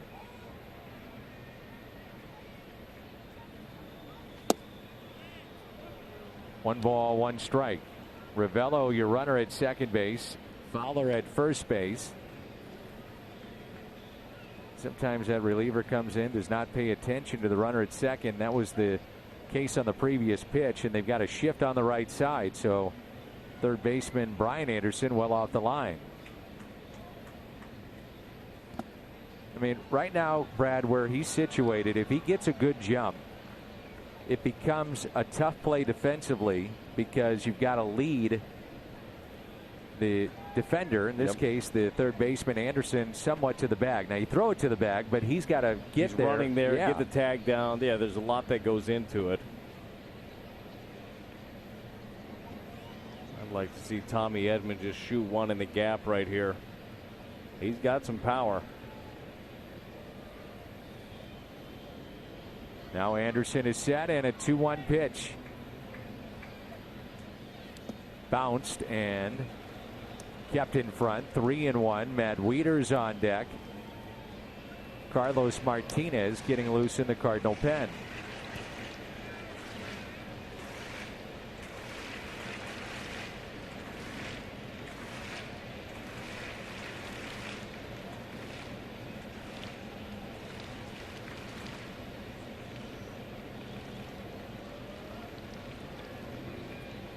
And the 3-1 delivery now to Edman. Popped up. Left side. Anderson with room in foul territory to make the play. 2 strike, 2 out. Single by Dexter Fowler in shallow left. And Fowler brings in Bader. 1-0 as we head to the 7th. You can celebrate Major League Baseball's Play Ball Weekend on Sunday, June 23rd. That day, 12,000 kids 15 and younger receive their very own Rawlings Kids baseball glove. Tickets at cardinals.com/promotions. Cardinals with some changes in this ball game. New pitcher Carlos Martinez in our Chevy call to the pen. Colton Wong is checked in. He's at second base. Harrison Bader will stay in the game after pinch running for Martinez. Bader will play center field. And Dexter Fowler moves from center to right. Daniel Ponce de Leon, 6 innings, no runs, 2 hits, struck out 5 and walked 1. Very nice evening for Daniel Ponce de Leon. A small lead for Carlos Martinez in the Cardinal bullpen to lock this thing down. And the first pitch is strike. I don't think it would surprise anybody if he is pitching well tonight that Carlos would give you multiple innings. Well, he did it on Sunday. It was 2 innings, picked up his 2nd save of the year against the Mets. Looked really good, threw 30 pitches in that outing. And I mean, we've seen it with Carlos in the past. They can do a lot of different things for you, and when he's rolling, certainly it's a nice bridge to end up getting to the 9th inning. Maybe you can explain to a fan with the issues that he's had, Brad, with his shoulder and arm, why the bullpen, at least for the time being, he's responded in as opposed to what's going on as a starter. First thing, I think an important thing to remember is that the shoulder is just so intricate, and each and every one of us were different. We all respond to different things, and I mean, Carlos did months of maintenance work when he was on the IL early in the season of getting that shoulder strong enough to be able to go out there and do it every day, and got to the point where he was trying to build back up, and then fatigue just set in after a longer time. So some guys can do that. Some guys can just go out there, throw a lot of innings, and the shoulder is fine. Other times, look, it starts wearing down on you, and you start seeing mechanical changes, and maybe you get some pain after a while. And they've figured out a kind of a sweet spot right now for Carlos. That's not to say that that's what the future is, but right now his body is responding to the shorter workload, and he can respond and bounce back quickly. I've played with guys in the past, Dan, that couldn't pitch out of the bullpen because they needed 4 days off in between. Right. But he's bounced back really well, and if they can keep the workload down, the pitch count down, I think he's going to continue to respond. But the shoulder is just a weird thing. Here's Brian Anderson with 1 out and nobody on, and an 0-1 pitch.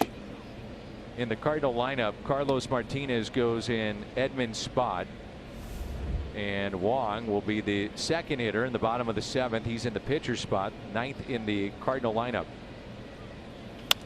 Slowly hit. DeYoung charging out. I think it was also you know, over the weekend when they extended Martinez by design, not only because was he pitching well, yes, and you keep him in the game, but and you're getting to that point in the season where you got to make a decision. But do you think about Martinez going back in the Cardinal rotation? That's something to think about for sure. Well, it's all about, first of all, just how he's responding. Mike Schilt was asked about that today, and he said, look, at this point, there are no plans. Things are working well, and they're very happy with where Carlos is right now. And he's an effective member out of the bullpen, and health-wise, it's what makes sense for him. Now, once again, you never know. You never know. Maybe Carlos says, hey, those 2 innings, I felt really good. I know I've got 3 in me. And then down the road, that 3 turns into something else, and all of a sudden he's starting games. You just never know. But you got to listen to the player. He's got to listen to his shoulder. And I know this. He's a valuable weapon wherever he's at. The 2-0 pitch to Starlin Castro, heading back him up. And Castro is popped out to third, and also a 10-pitch at bat in the 5th resulted in a fly out to center. The 2-1. 2-2.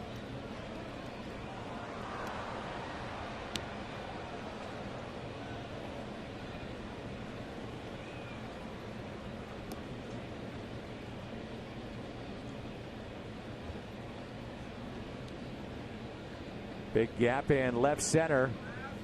Check swing, and he went. Strikeout for Carlos Martinez. Time to stretch in a 1-run game. Stuff is filthy. Changeup. Wow. Underrated. Rest in one of their 4 left pen. Archevy called to the pen. And he'll get Wieters, the switch hitter, then Wong and Carpenter. So a couple lefties, and then you turn around Matt Wieters. This makes a lot of sense. Honda home run inning. Cardinals hit a home run. The Gateway Honda dealers will donate $1,000 to the Make-A-Wish Foundation of Missouri. Wieters has walked tonight and fly to center.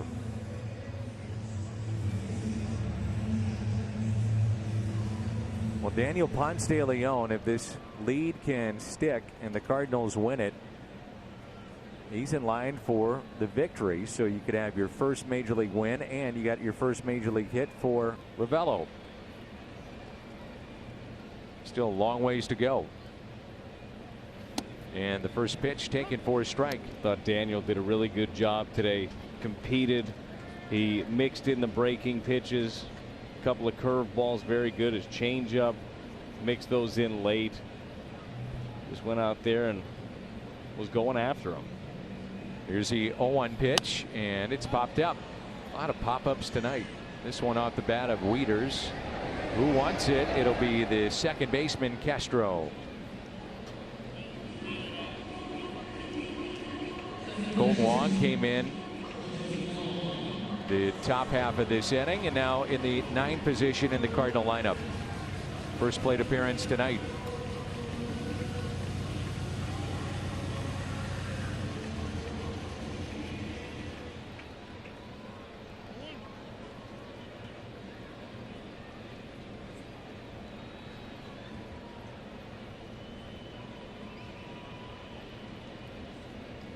So 1 out and nobody on. Showing bunt. Pulls back the bat and takes a ball.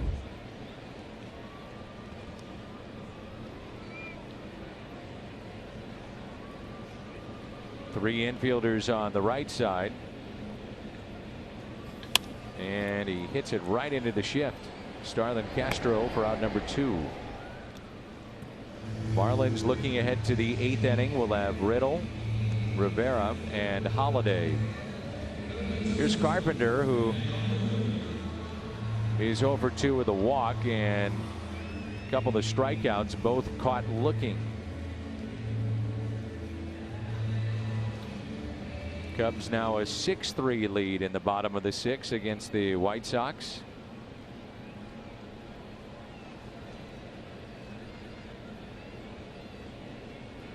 Two outs and nobody on.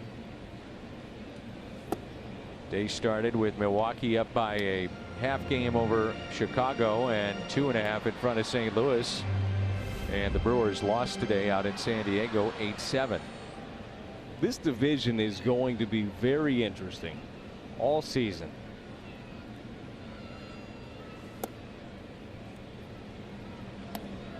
We will not see the Brewers until August after all those games weird. early on. Yeah, went there twice within the first couple of weeks. And it's kind of disappointing, really, because those games are fun. They're intense. Brewers have dropped now 5 of their last 6. 3-0 the count on Carpenter.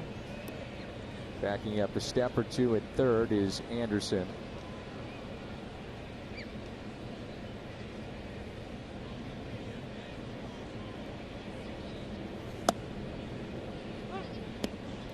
Three and one.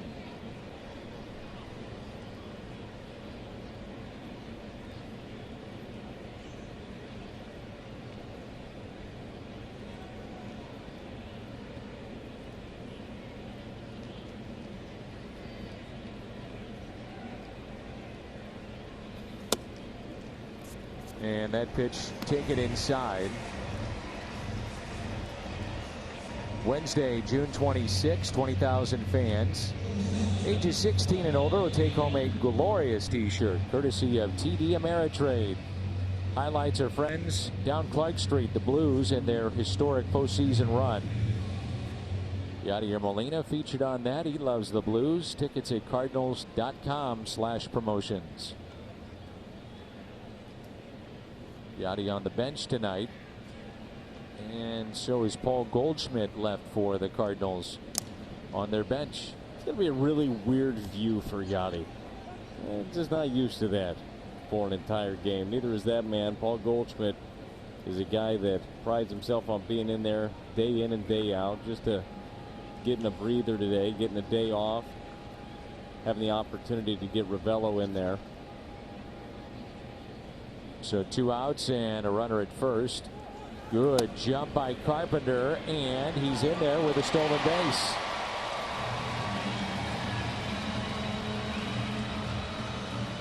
Really good jump by Matt Carpenter. You don't have to have blazing speed necessarily to steal bags. You have to have good jumps. You have to be smart. That was smart. It was a great jump by Matt Carpenter. And you got another guy in scoring position. 5th stolen base by Carpenter this year.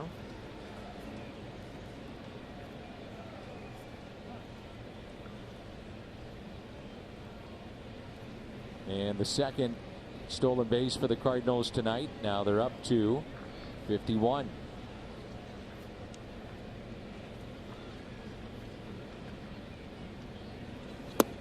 And there's a strike, 1 ball and 1 strike on Paul DeJong.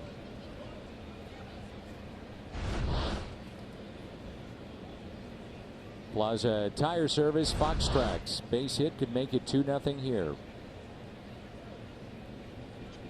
DeJong is hitless tonight, struck out, flied out twice. And DeJong hits a high fly ball, but that'll stay in the ballpark. Granderson backs up to make the catch. Cardinals strand a runner. Their 7th of the night. 1-0 as we head to the 8th.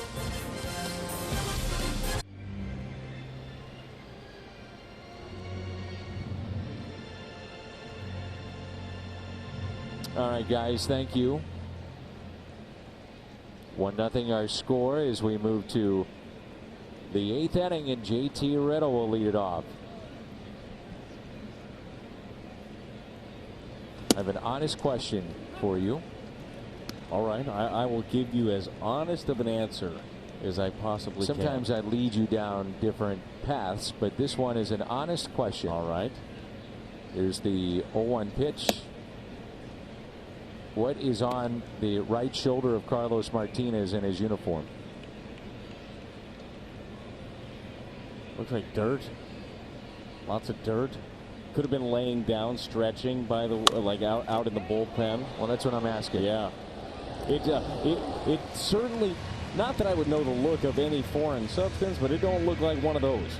So he does a lot of stretching out, laying out in the bullpen. You lay anywhere near the mound, you're going to pick up a lot of that dirt.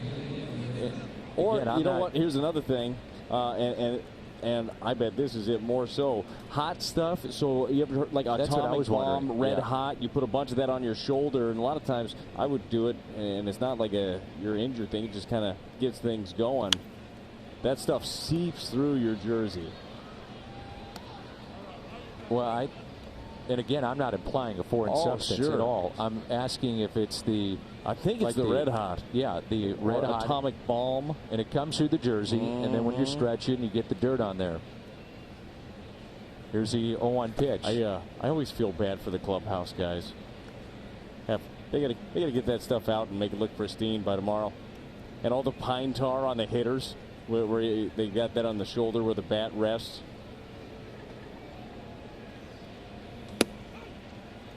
And I'm sure there's a lot of fans wondering what that is on the jersey. And my best guess. I brought it up. Yeah, certainly. My best guess would be the stuff that he rubs up on his shoulder and kind of comes on through there. Here's a 2-1 pitch, and now 2-2. We'll put it this way: if he was using a foreign substance, he's not disguising it very well. Who was it? Was it Pineda? That had the pine tar on his neck. Not the best. Not the best. And how are you going to get to it there? And a fly ball lifted out to center. Bader back at the wall. Just enough room as Rivera gave it a ride, trying to tie it up.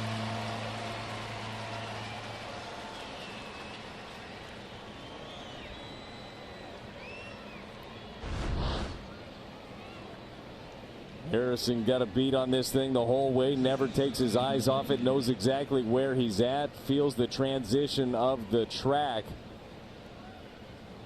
Good job tracking that thing down.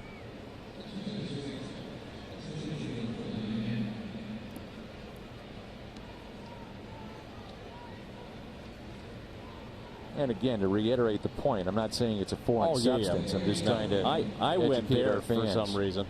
Yes, you did. Yeah. Get me in hot water here. Oh, no. You wouldn't do that. Here's Alfaro, so he'll pinch hit. He's got 9 home runs. He'll stay in the ballgame and continue the catching duties as he's pinch hitting for Brian Holiday, who was 0 for 2.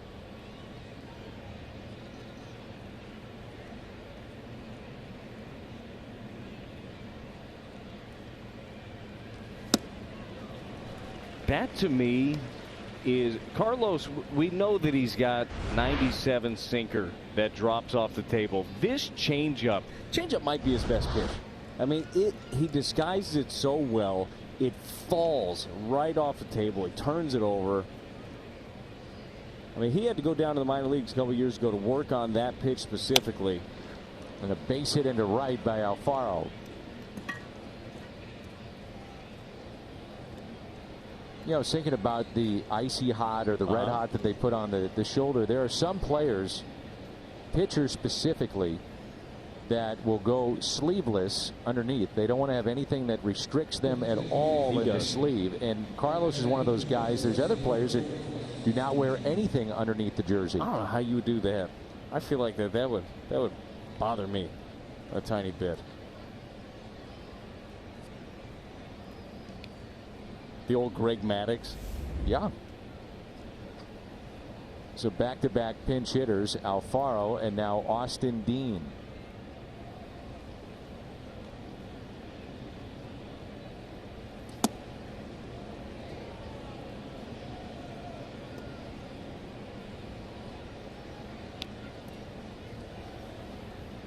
Two outs, runner at first. Andrew Miller getting loose in the Cardinal pen. And there's a broken bat. DeYoung has to barehand and no play. An infield hit. And the tying run in scoring position.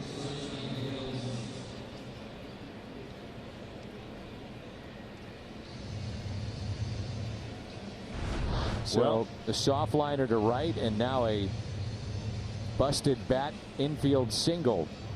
I mean, everything that you want to have happen on this play until the end result of it not getting made. He gets in the kitchen, he shatters the bat. He's going to have to pitch out of a little bit of a jam right here. So on the bench for the Marlins, remember Garrett Cooper was a late scratch, dealing with just a slight ailment, but enough to keep him out of the lineup. So you got to wonder about his availability. He hits from the left side, and they also have Cesar Puello. The Marlins regulars are 2 for 24. Their pinch hitters now 2 for 2. And this Cardinal bullpen trying to hold on for Daniel Ponce de Leon to pick up his first ever big league win. Runners at first and second, and a fastball in there. A strike to Rojas, who doubled into the left field corner back in the 6th inning.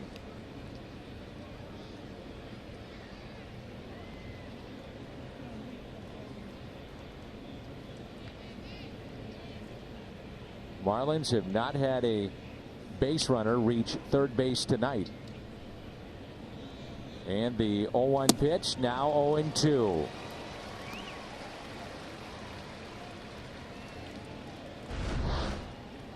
This time it's the sinker. It's 94. It just comes riding in on the righty. That's a lot to deal with when you have to worry about 94 to 98 coming in at you. Then you throw that slider going away from you. Marlins have struck out 7 times in this ball game. Martinez has one of them. Struck out Starlin Castro to end the top of the 7th. And the 0-2 pitch.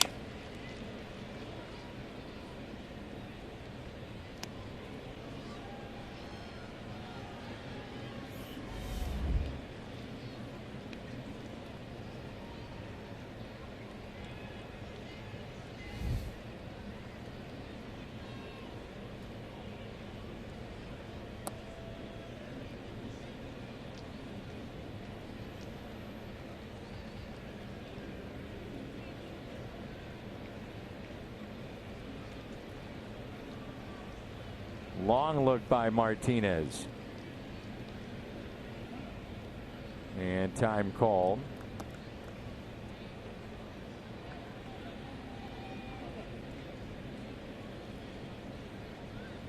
Going to talk it over here. Big pitch. Want to make sure you guys are on the same page. He went with the changeup 0-2.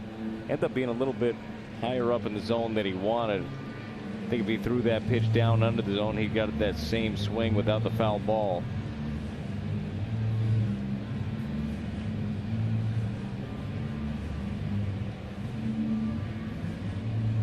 You were talking about those clubhouse guys and Mark Walsh, Andy Boyer, their crew, Rip Rowan, so many years here in St. Louis. Long hours, hard work. 0-2 pitch and a ground ball, base hit. Fowler charging. Here comes Alfaro. The throw to the plate is not in time, and the Marlins have tied it up with 3 consecutive 2-out hits here in the top of the 8th.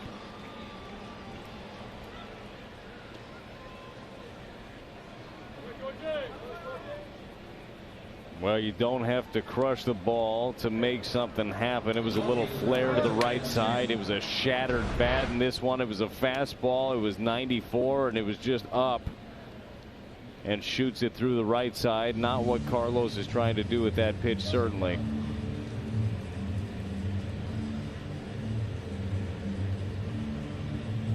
Granderson directing the traffic on where to slide, and he's coming up, and Miller coming in.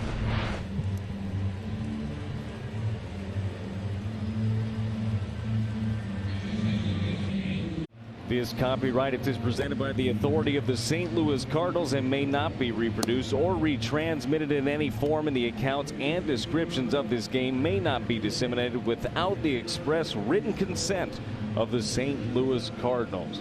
The Marlins have tied it up here with 3 consecutive hits. And it's time for the Chevy call to the bullpen. Andrew Miller making his 32nd appearance of the year, coming in to this ball game. Big time game. 1-1. Got to get out of this. So Cesar Puello will face Andrew Miller. And there's strike one. Puello pinch hitting for Curtis Granderson.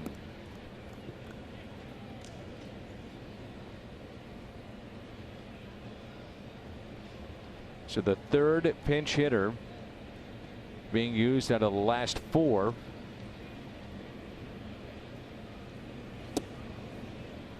And it's 1 ball and 1 strike.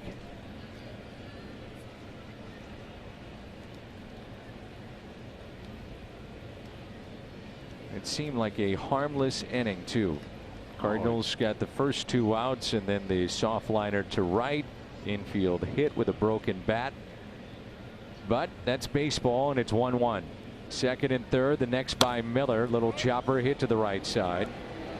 And Ravelo will step on the bag. So Miller gets Puello and the inning comes to a close. We move to the bottom of the 8th and we're tied. It's 1-1.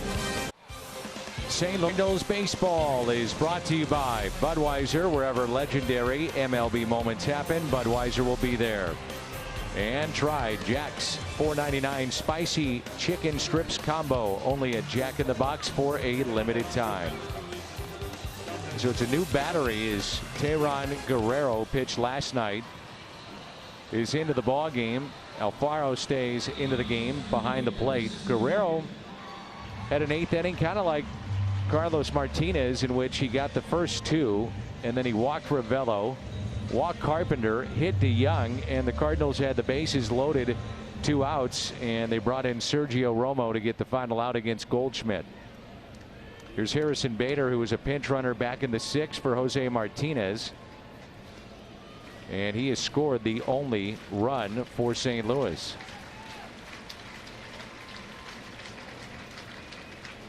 Austin Dean stays in the ball game and he's in left field, and there's strike one.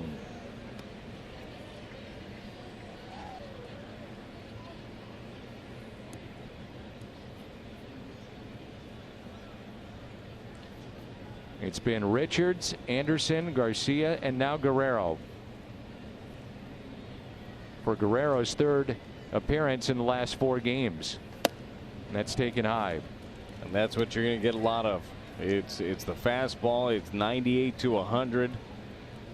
You're going to rear back and fire.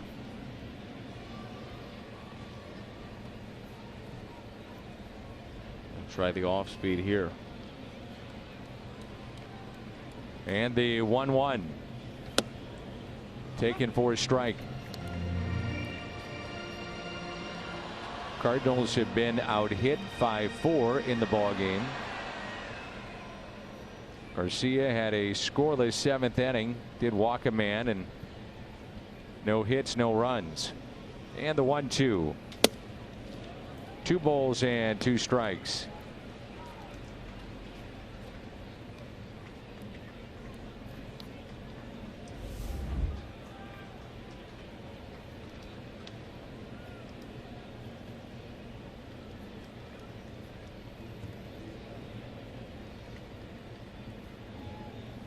Fouled back. Cardinals picked up their first hit off the starter Richards. That was in the 5th inning. Tommy Edman, a base hit to center.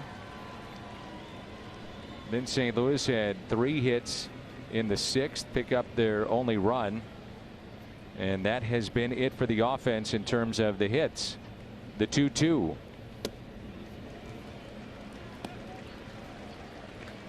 Paid attendance tonight, 40,126. 40126. Ozuna on deck, and then Ravelo had his first ever major league hit back in the 6th.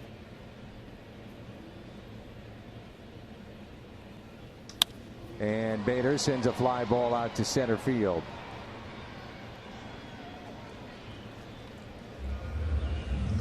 Brings in Marcell Ozuna.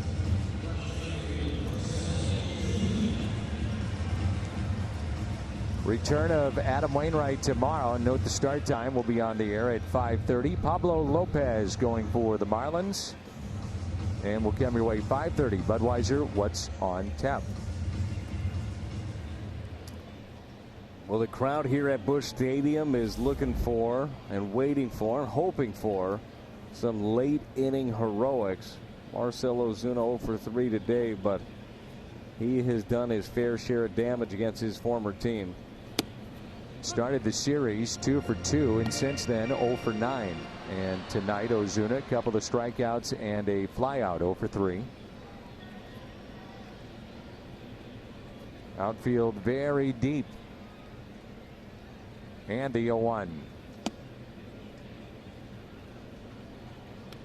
Marlins will have Harold Ramirez, Brian Anderson, Starlin Castro.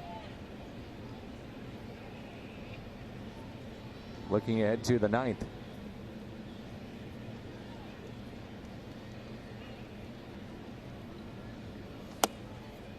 Missed on the inside corner, 2-1.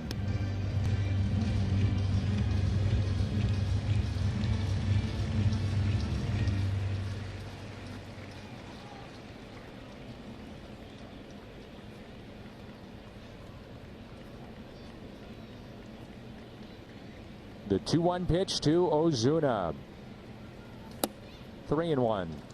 Still left on the bench for the Cardinals, Yadier Molina and Paul Goldschmidt. Left for Miami, Garrett Cooper, and again uncertainty with his health. Yeah. Late scratch in the lineup. It was a left tricep issue. It's time to come unglued right here for Marcell. Ground ball that's hit to short. Charity hop for Rojas. Out number 2. And with 2 outs, it'll bring in Ravello. Grounded out to second, then to short, and picked up his first big league hit with a single to left field in the 6th inning. Jordan Hicks getting loose in the Cardinal pen.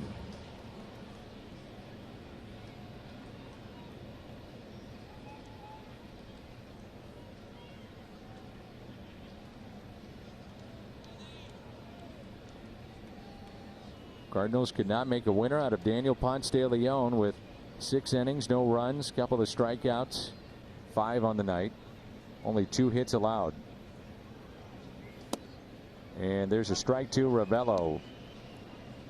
He was matched pitch for pitch by Trevor Richards. Richards ended up giving up the 1, but he looked great as well. And the starting pitching for the Marlins during this series has been really good. Jordan Yamamoto yesterday.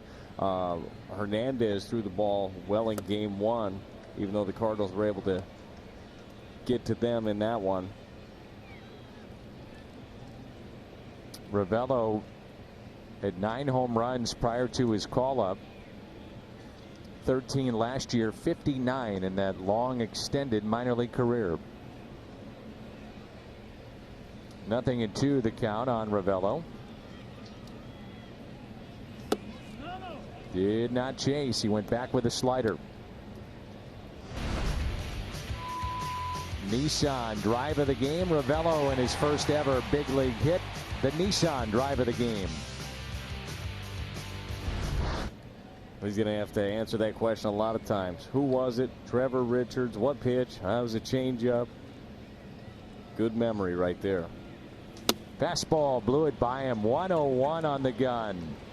The strikeout and the first of the night for Guerrero sends us to the 9th, and we're tied up. Miami and St. Louis 1-1. Men's World Cup. Sweden and USA tomorrow. Coverage begins 1 Central on Fox and on the Fox Sports app. Ravello now out of the game. Paul Goldschmidt is in at first base. And Goldschmidt will go into the spot occupied by Andrew Miller, which is 7th in the Cardinal lineup. And going into Ravello's spot, just struck out, that'll be the new pitcher for St. Louis. That's Jordan Hicks.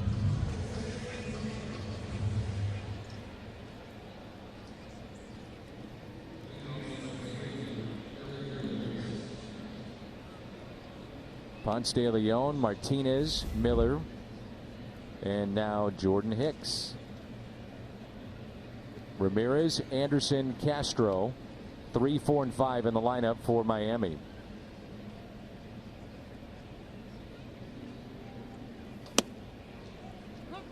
Well, getting the opportunity back-to-back to see two of the hardest throwing individuals in the game of baseball. Guerrero saw the punch out. It was 101.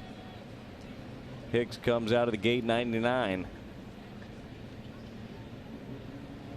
Boy, it isn't often that Paul Goldschmidt sits ever. 2015, 159 games, 16, 158, 17, 155, and last year he played in 158 games. It's the kind of guy you want, that's out there every day, that's available. High chopper backing up Wong and makes the play. Not easy. Do you come in or do you stay back? Yeah, well, he also knows how good of an arm he has, and it's a quick release, so he stays back, gets that big hop. Ramirez is running hard on this play. That would be a tough short pick right there for Colton Wong. Quick release, real strong throw.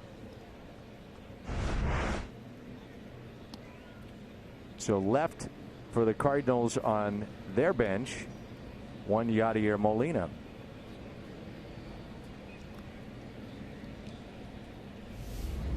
Brings in Anderson. He's popped out, grounded into a double play, and grounded out to short, 0 for 3. One out, nobody on. We're in the ninth of a 1-1 game. Fastball at 102 in there for a strike. The amazing thing with Hicks and Guerrero, it's not only the velocity, but they both have sink to it too. Yep. Average speed. Average 101 miles an hour.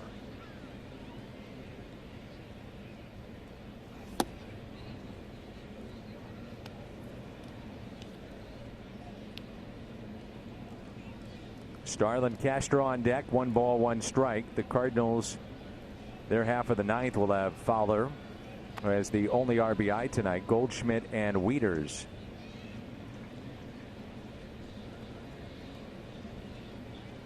And the 1-1 pitch to Brian Anderson.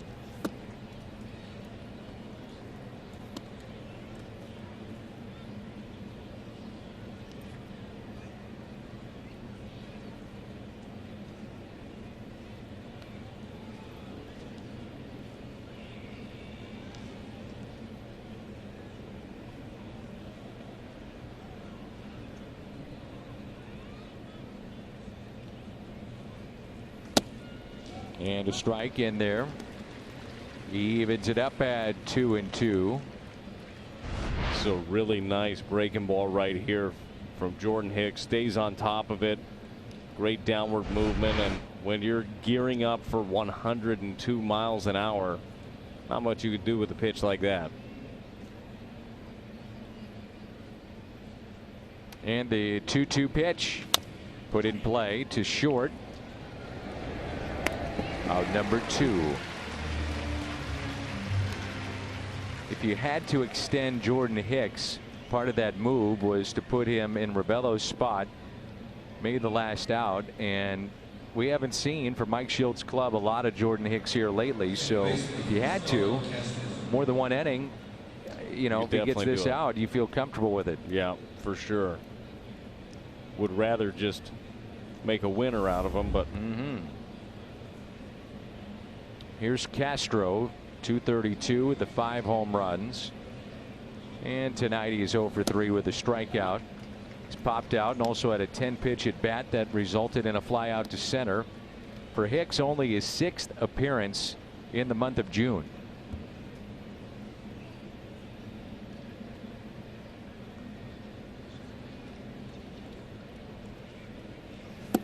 Couple of sliders back to back.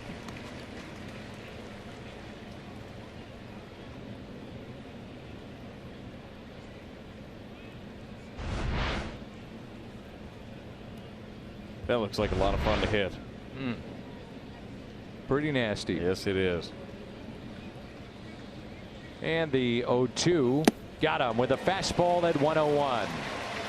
Can the Cardinals walk it off? They've got Fowler, Goldschmidt, Wieters coming up 1-1. During the break that Austin Bryce gave up a big home run in game 1. We were all over that. Remember the other night, game 1, that 3-run homer in the 8th. Yes. And that was against Fowler. And look who's coming up, Dexter Fowler, who is 1 for 3 tonight with a 2-strike single to left field. Little blue pit that brought in Harrison Bader in the 6th. And so Austin Bryce in relief of Guerrero in an inning pitched and 1 strikeout, no damage done. Monday in a 2-0 game. This made it 5-0. 3-run shot. Austin Bryce had the first couple of guys in the inning get on. It was Carpenter and DeYoung with singles, and then he got Goldschmidt to fly out to right. It was a 3-0 soft liner by Ozuna to first, and maybe he thought that he could breathe a little bit, and then Dexter put that swing on him. And a strike to Fowler, and here we go. Bottom of the 9th. Cardinals led Major League Baseball with 11 walk-offs last year. They've got 1 this season. The 0-1. And he did go 0-2. Paul Goldschmidt on deck. Did not start this game, and then Wieters. That's a nice weapon to have off the bench late in a ball game. And Paul Goldschmidt on deck. That 1 walk-off was a Matt Carpenter double down the left field line with all the infielders in and outfielders against Chicago. Strikeout of Fowler. 3 pitches and the first out, and that's now 10 strikeouts in the Cardinal lineup tonight.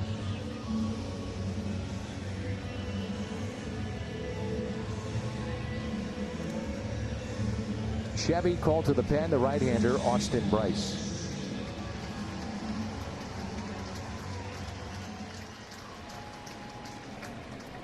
So Ravello made the start. Now the first plate appearance for Paul Goldschmidt. He could end it.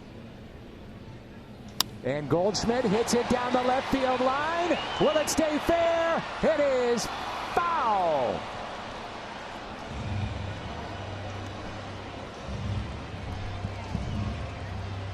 He almost sent us home.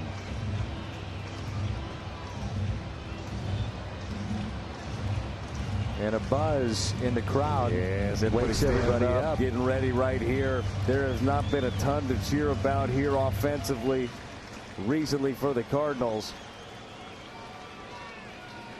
Wouldn't even look. No, I wouldn't either. That's foul, right? Right? 0-1 pitch. Now 0-2. You want that one back. Kind of drops the arm angle with that slider, and sometimes you get those spinners. It's hard to stay on top of that. It's nasty when you do. And the 0-2 pitch struck him out. So back-to-back Ks to start the bottom of the 9th.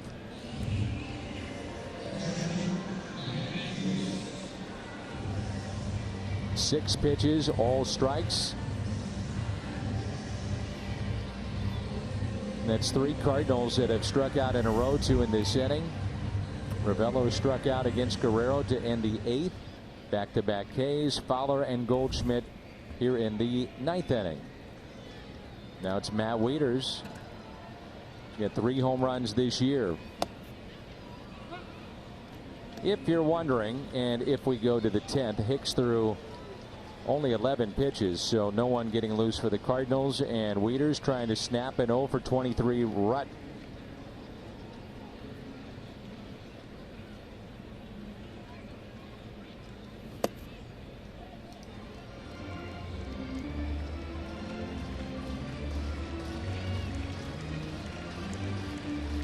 Cardinals have left 7 on tonight. The Marlins 4. Marlins with 5 hits. The Cardinals 4. A 1-1 game. And the 1-1. Ground ball coming in. Castro, and we've got extra innings. The Marlins were able to tie it up in the 8th. And now we head to the 10th. We have innings here in St. Louis, and a reminder, Fox Sports Go presented by T-Mobile. take us wherever you go, and you can check out Cardinals baseball. The Cardinals, Brad, are in the last couple of games 6 now for their last 58. And they're the numbers in extra inning games for both squads. 6 for their last 58. That's a 103 average. I wasn't going to try to do the math. I was hoping you wouldn't either. Just go with not great. Yeah. Well, Hicks had a 1-2-3 top of the 9th. And it's Riddle, Rivera, and Alfaro. First pitch is strike.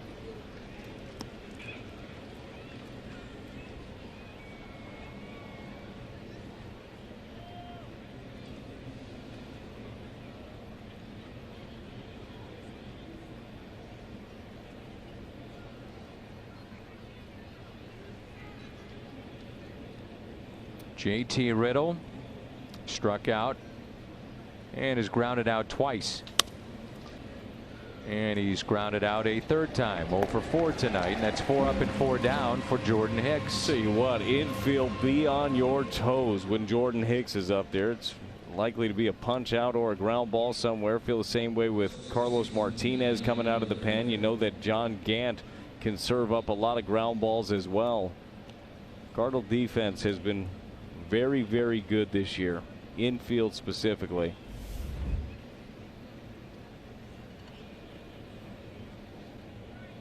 Marlins with 13 ground ball outs tonight. So Max Scherzer breaks his nose. He's got the black eye and a blue eye. That's correct. And another eyeball is brown. Yeah. His average 4-seam fastball velocity tonight was 96.2 miles per hour. Well, now you made him mad. And that's the 3rd highest in any start of his career. He's had 358 starts. That includes the playoffs. He's angry. Wow. Did you watch the video of him bunting and doing? He was kind of just stepped in nonchalant. He was probably angry at himself. Here's a 1-1 pitch taken high. Yeah, he was in Davey Martinez's office pretty quick. Say, I'm pitching. I'm going. I'm going to be just fine. Boy, that's one from a fan's perspective, Cardinal perspective. You look back on hometown guy. The one they got away. Yeah. You say, oh boy. Here's a grounder and backhanded by DeYoung.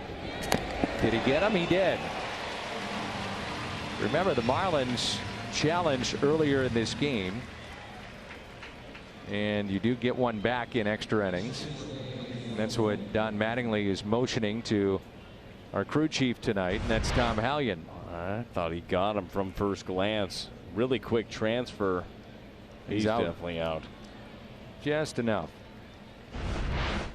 Alfaro started the rally as a pinch hitter with 2 outs, nobody on in the 8th. Cardinals leading 1-0, and Carlos Martinez on the mound. Hit a soft liner for a base hit to right. Austin Dean, pinch hitter, broke his bat, infield hit, and then Rojas the single to right field.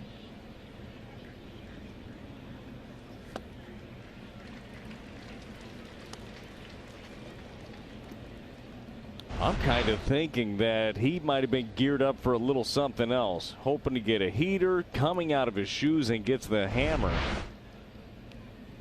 That has been quite the addition to the arsenal for Jordan Hicks.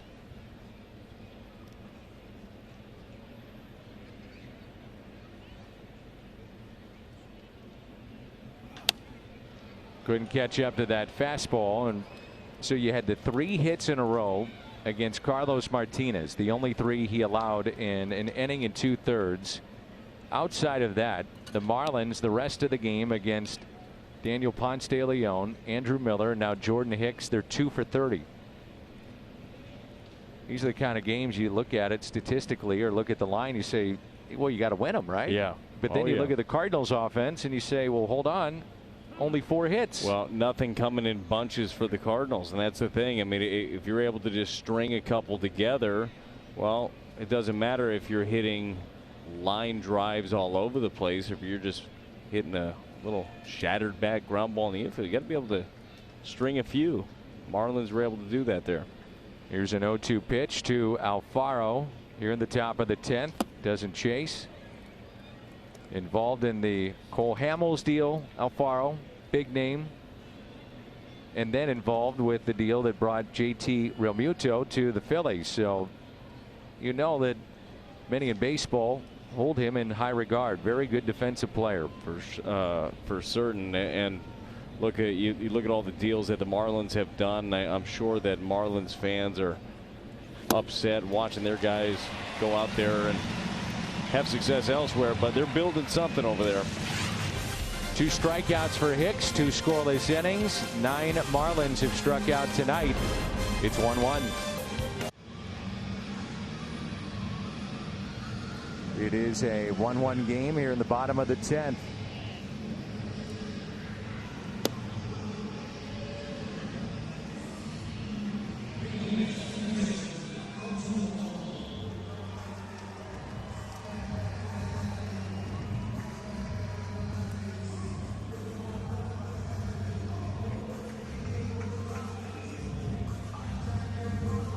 I like seeing that number right there. 4 career walk-off home runs. Colton Wong has come up big in some big spots. Cardinals need it badly right here. So as we mentioned how the right-hander drops down a little bit, spins the slider into a lefty, and that's something to think about here with Colton Wong and the shift on the right side. You get that one, especially if he tries to get it inside, if he gets ahead and leaves one down and in. 2-0. Wong part of a double switch in the 7th inning and grounded out in his only plate appearance. That was to second, 0 for 1.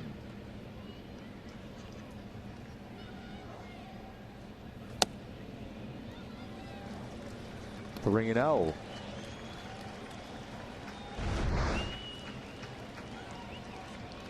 Now for a lefty, you kind of see that arm angle a lot longer. Gotta love the matchup here. And he draws a leadoff walk on 4 pitches. Cardinals already with 2 stolen bases tonight. However, that was with Holiday in a different combination on the mound. Alfaro has an absolute cannon. Wong with 13 stolen bases this season and has not been caught. So here's Carpenter with a couple of walks and a pair of strikeouts, 0 for 2.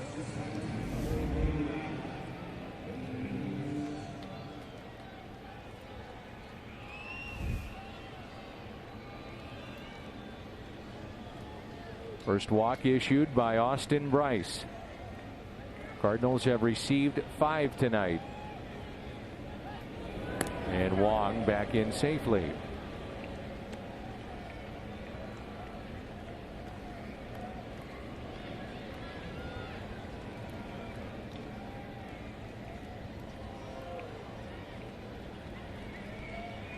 I mean, this is where you want to be. You got a runner on. You got 1, 2, 3. Should be able to push one through. And that's 5 straight balls to start the inning for the right-hander Bryce.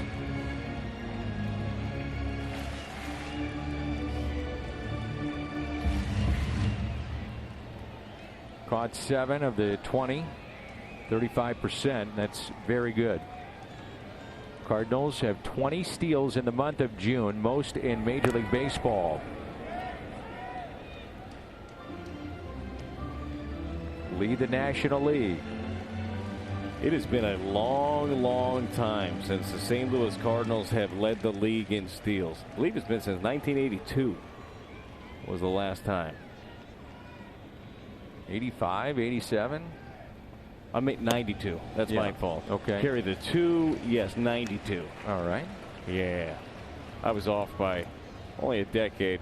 It's not the last mistake I'll make tonight. Well, there's teams that the Cardinals have had that haven't added up collectively to Vince Coleman in 1 year. So, pretty much every team nowadays. Right. Yeah. So that's now 6 straight balls, 2-0 the count. I always find it interesting in these spots. Late game, 1-1. They'd always say, well, take a pitch. he's got to throw a strike here, and Carpenter can do some damage. At the major league level, it has changed that thought process. One pitch, one spot. If he throws it there, you know what you can do. He had 9 pitches, 8 strikes last inning. And this inning, totally different story. 6 pitches, all balls. And the 2-0. 3-0. With Carpenter's eye, you also think about the fact that you take a strike, maybe 2, and let him hit with 2 strikes. Just some of the things that could be happening here. Well, Carpenter has talked about that in the past, where he almost likes hitting with 2 strikes. He's at the point where he's so comfortable and so used to it, had such a good eye that wasn't a bad position for him to be in. And this will get Romo up and some time to start throwing. Sergio Romo pitched last night. He came in that bases loaded situation with Goldschmidt up, and he was able to get him and then enjoy a 1-2-3 bottom of the 9th in that game.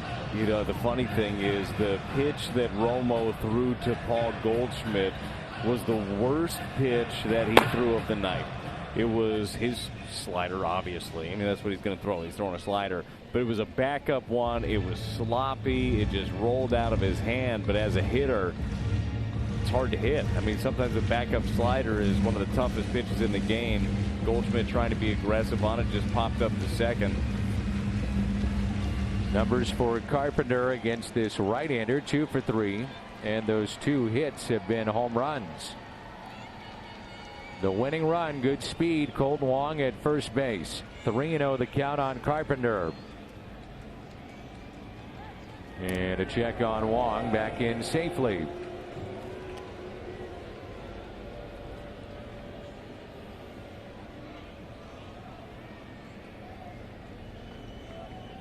No one up and throwing yet for the Cardinals in their pen.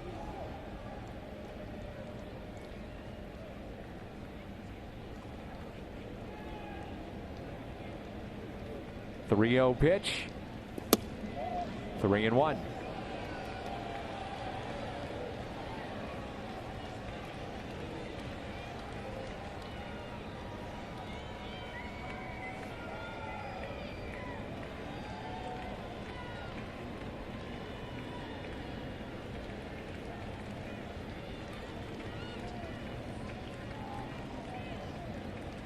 The 3-1 pitch. And Carpenter beats the shift, and Wong on his way to third. The Cardinals will have runners at the corners, nobody out here at the bottom of the 10th. He beat the shift. That does not happen for Matt Carpenter very often on the ground. He has not had the fortune recently of being able to shoot it through. He hits lasers that way all the time. This is one of those ones. He drops down, it hangs up. Carpenter stays back and shoots it right through there. Now, how does Don Mattingly want to play his defense? DeYoung, by the way, 3 for 6 with a homer against Bryce. And that's going to be it for Austin Bryce. So Don Mattingly will bring in Romo. And then does he bring in an outfielder, too, with runners at first and third and nobody out in the 10th and the game on the line? I think he does. So we'll see what happens here. Don Mattingly with the move. DeYoung coming up and a chance to win it when we come back.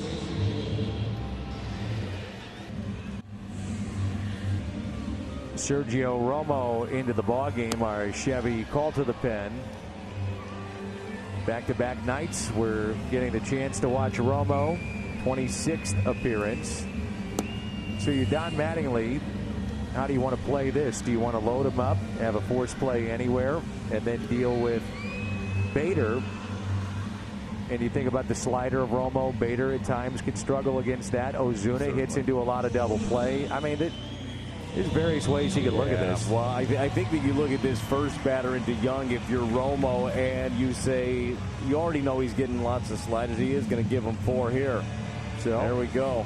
Going for it. Yeah, that is how he's going to do it. Force play, and then you've got a guy that clearly, has struggled with the slider. Yeah.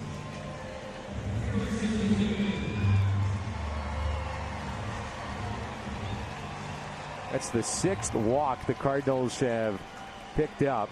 They've got on the infield 5 infielders, and now Harrison Bader. With the bases loaded, nobody out here in the bottom of the 10th. He could win it. Slider and strike 1. You see Carpenter pointing to right field as if to say, take it to right. Go ahead. Yeah, easier said than done at times, but that's what Romo's going to do to Harrison Bader. It's what Romo does to everybody. Is the sliders away, he'll run the sinker in every once in a while just for a look. So 3 infielders on the left side, 2 on the right. Outfield shallow, 2-man outfield, and the 0-1 pitch. Slider again, and it's 0-2. Now, if you're Don Mattingly and you get through Bader, you're hoping for an inning-ending double play, but then you force the hand potentially of Mike Schilt because Hicks is on deck. And Hicks has had 2 scoreless innings. No one up and throwing right now for the Cardinals in their pen. Here's the 0-2 pitch. Another slider, struck him out.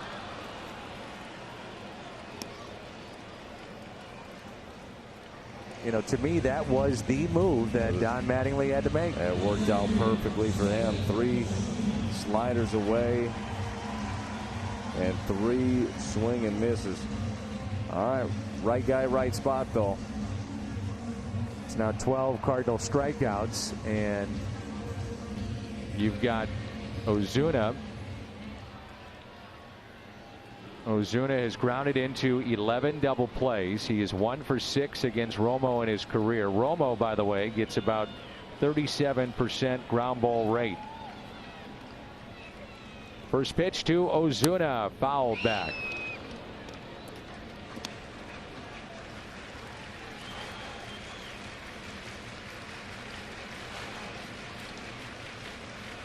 The intentional walk of DeYoung to load him up. Strikeout of Bader.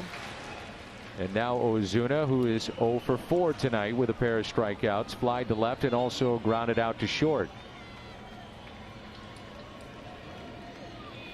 Alfaro looking in to get the directions of the bench and how they want to play it. They've moved the infield back a few steps.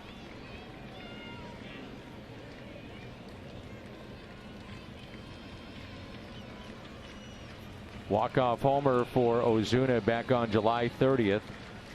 And that was against Colorado. And there's a ground ball foul, 0-2. So he's in the hole. I mean, there's no way you can let him get out of this right here. You got to put some pressure on.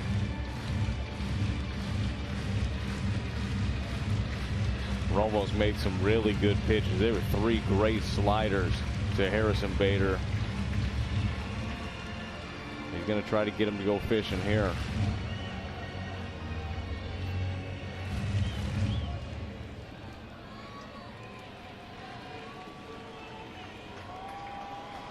Five pitches, 5 strikes by Romo. And the 0-2 pitch. Wong, your runner at third base. And it's hit to short. A double play ball. They roll the dice. The Cardinals with the bases loaded, nobody out here in the bottom of the 10th, and they cannot score. We're tied 1-1 as we move to the 11th. Unbelievable. Romo comes in, the intentional walk of Paul DeYoung. Bader strikes out. Double play Marcell Ozuna. Just like he scripted. Houdini, also known as Sergio Romo tonight, comes in with the bases loaded. Well, first and third, then an intentional walk, and then the bases loaded, nobody out. Strikeout of Bader. Ozuna grounds into, this is an 8-4-3 double play. That's JT Riddle that started it, the center fielder. Well, you see it every day, don't you? Gosh, man. Sergio Romo, a couple days in a row now of him being able to get out of the big time jam. It was the bases loaded. He got Goldschmidt yesterday, and this one, very, very well pitched by him. The 3 sliders to Bader were great. He gets the ground ball that he needed. And the Cardinals, by virtue of having Molina still left on deck. He would have been the pinch hitter for Hicks. Now Gant goes into the 5th spot, which means he leads it off. Looking ahead to the bottom of the inning, so it may be just a 1-inning appearance, and a nice play there by Paul Goldschmidt. Takes a hit away from Austin Dean, who was a pinch hitter back in the 8th. Wow, that can't happen. No, well, it did, I guess. In a battle of the bullpens, I think that we're on the right side, but it doesn't matter if you can't get one across. The bullpen for the Marlins, and it hasn't reared its head as much so far in this series. They've been pretty good, but they have struggled mightily on the season.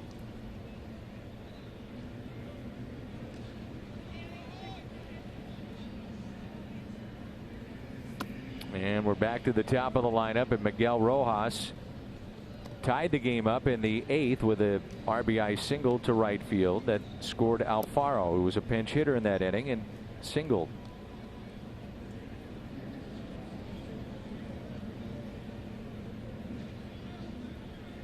It was 6 up and 6 down by Jordan Hicks in his 2 innings.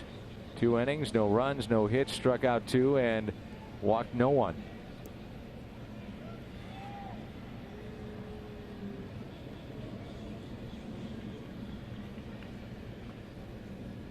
Here's a 2-0 pitch.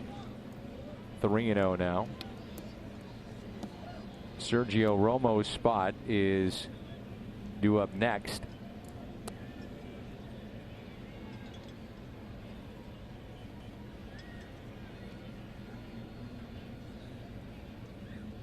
And the 3-0 pitch. This may be your answer about Garrett Cooper, because Yamamoto, last night's starter, is at the on-deck circle. Penn has retired 8 in a row since the Rojas RBI single back in the 8th. And the 3-1 pitch by Gant. Lined into center. Bader coming on, and he makes the catch. What a play! Harrison Bader takes a hit away, and a tremendous catch in center. It is such a difficult play. As you're coming in, the ball's coming straight at you. To be able to extend like that, get another look at it here. It's a great play. We were showing you before the game him out in the outfield working with Jim Edmonds, working on reads, and got a great read on that one. Able to catch that sinking liner. Willie McGee working with him all the time. Some great resources in this Cardinals organization, isn't there? Big time, and it would be easy for Bader to be frustrated and thinking about the previous at bat and not locked in to make that catch. So very fine play. Yamamoto is in the hole, 0-2. He's 0 for 3 so far in his big league career. Now 0-4, and a strikeout for Gant. Another chance to win it for the Cardinals coming up. Gant, Fowler, Goldschmidt due up for St. Louis. 1-1 our score. Yadier Molina will pinch hit for John Gant after his scoreless inning. And the new pitcher in for Miami is Adam Conley, our Chevy call to the pen. You may recall Conley in a relief appearance against the Cardinals. Don Mattingly just kind of left him out there, and I think part of it was to see if he would bounce back. He was getting so frustrated. It was 2 innings, 7 hits, 4 runs, which included a home run by Marcell Ozuna. So Molina, the pinch hitter. And the numbers there back on the 11th of June. If we go to the 12th, certainly keep Molina in or Wieters. As Yachty hits to the third on the first pitch for the first out. And there's one away.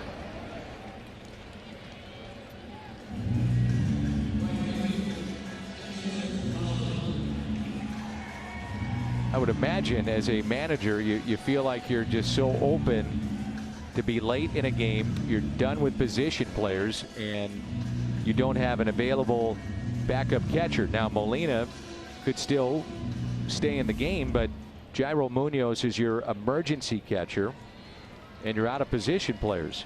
So something to think about as we move forward. Yeah, I wonder who's next on that list.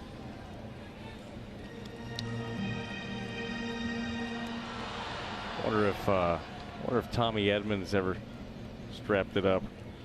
It would have been earlier in the game. He would have been an option.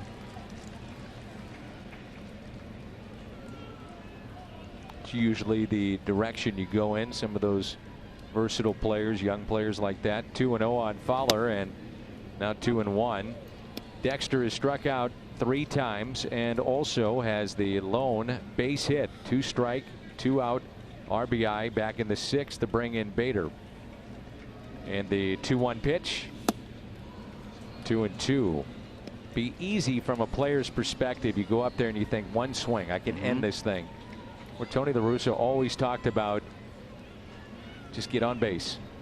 Just get on base. Well, look how the runs have scored today. That's what it's been. It's just been getting on base and making something happen. It was Dexter who drove in the lone run for the Cardinals, and he got a fastball that was in on his hands and just flared it out to left because guys were on.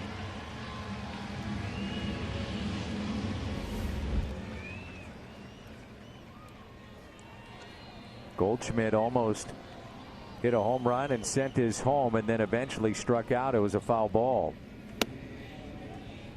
Narrowly missed his 14th home run of the year.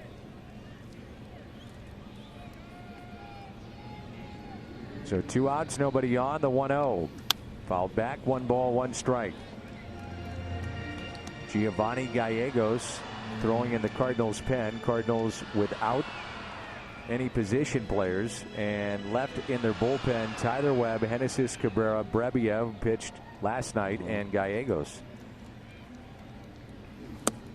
Probably the kind of game that the last person that Mike Schill wants to go to would be Brebbia because of the it was an extended outing last night.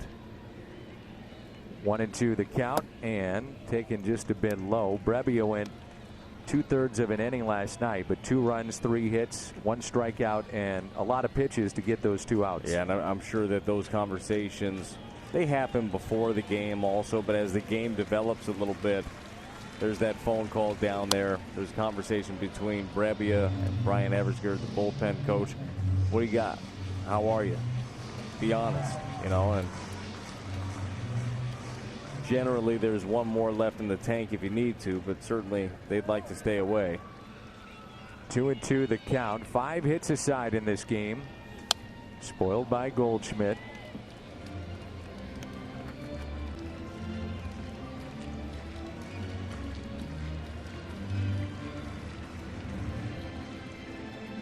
Three pitchers available, 2 of them lefties for the Marlins, Chin, Quijada, and the right-hander Jeff Brigham.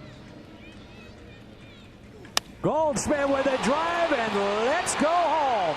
Get into Big Mac land. He launched it. It's over. 2-1 Cardinals. That one he kept fair. We're out of here.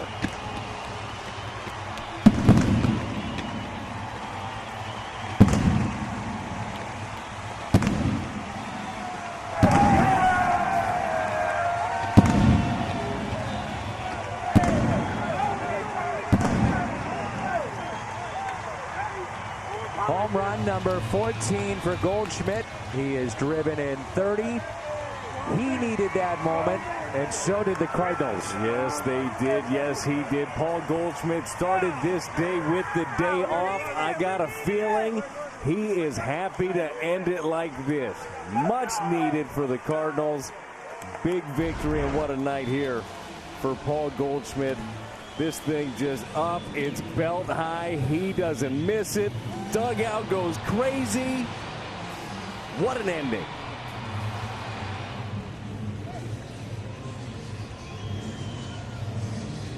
One of the longest home runs of the year here at Busch Stadium, and Paul Goldschmidt is standing by with Erica.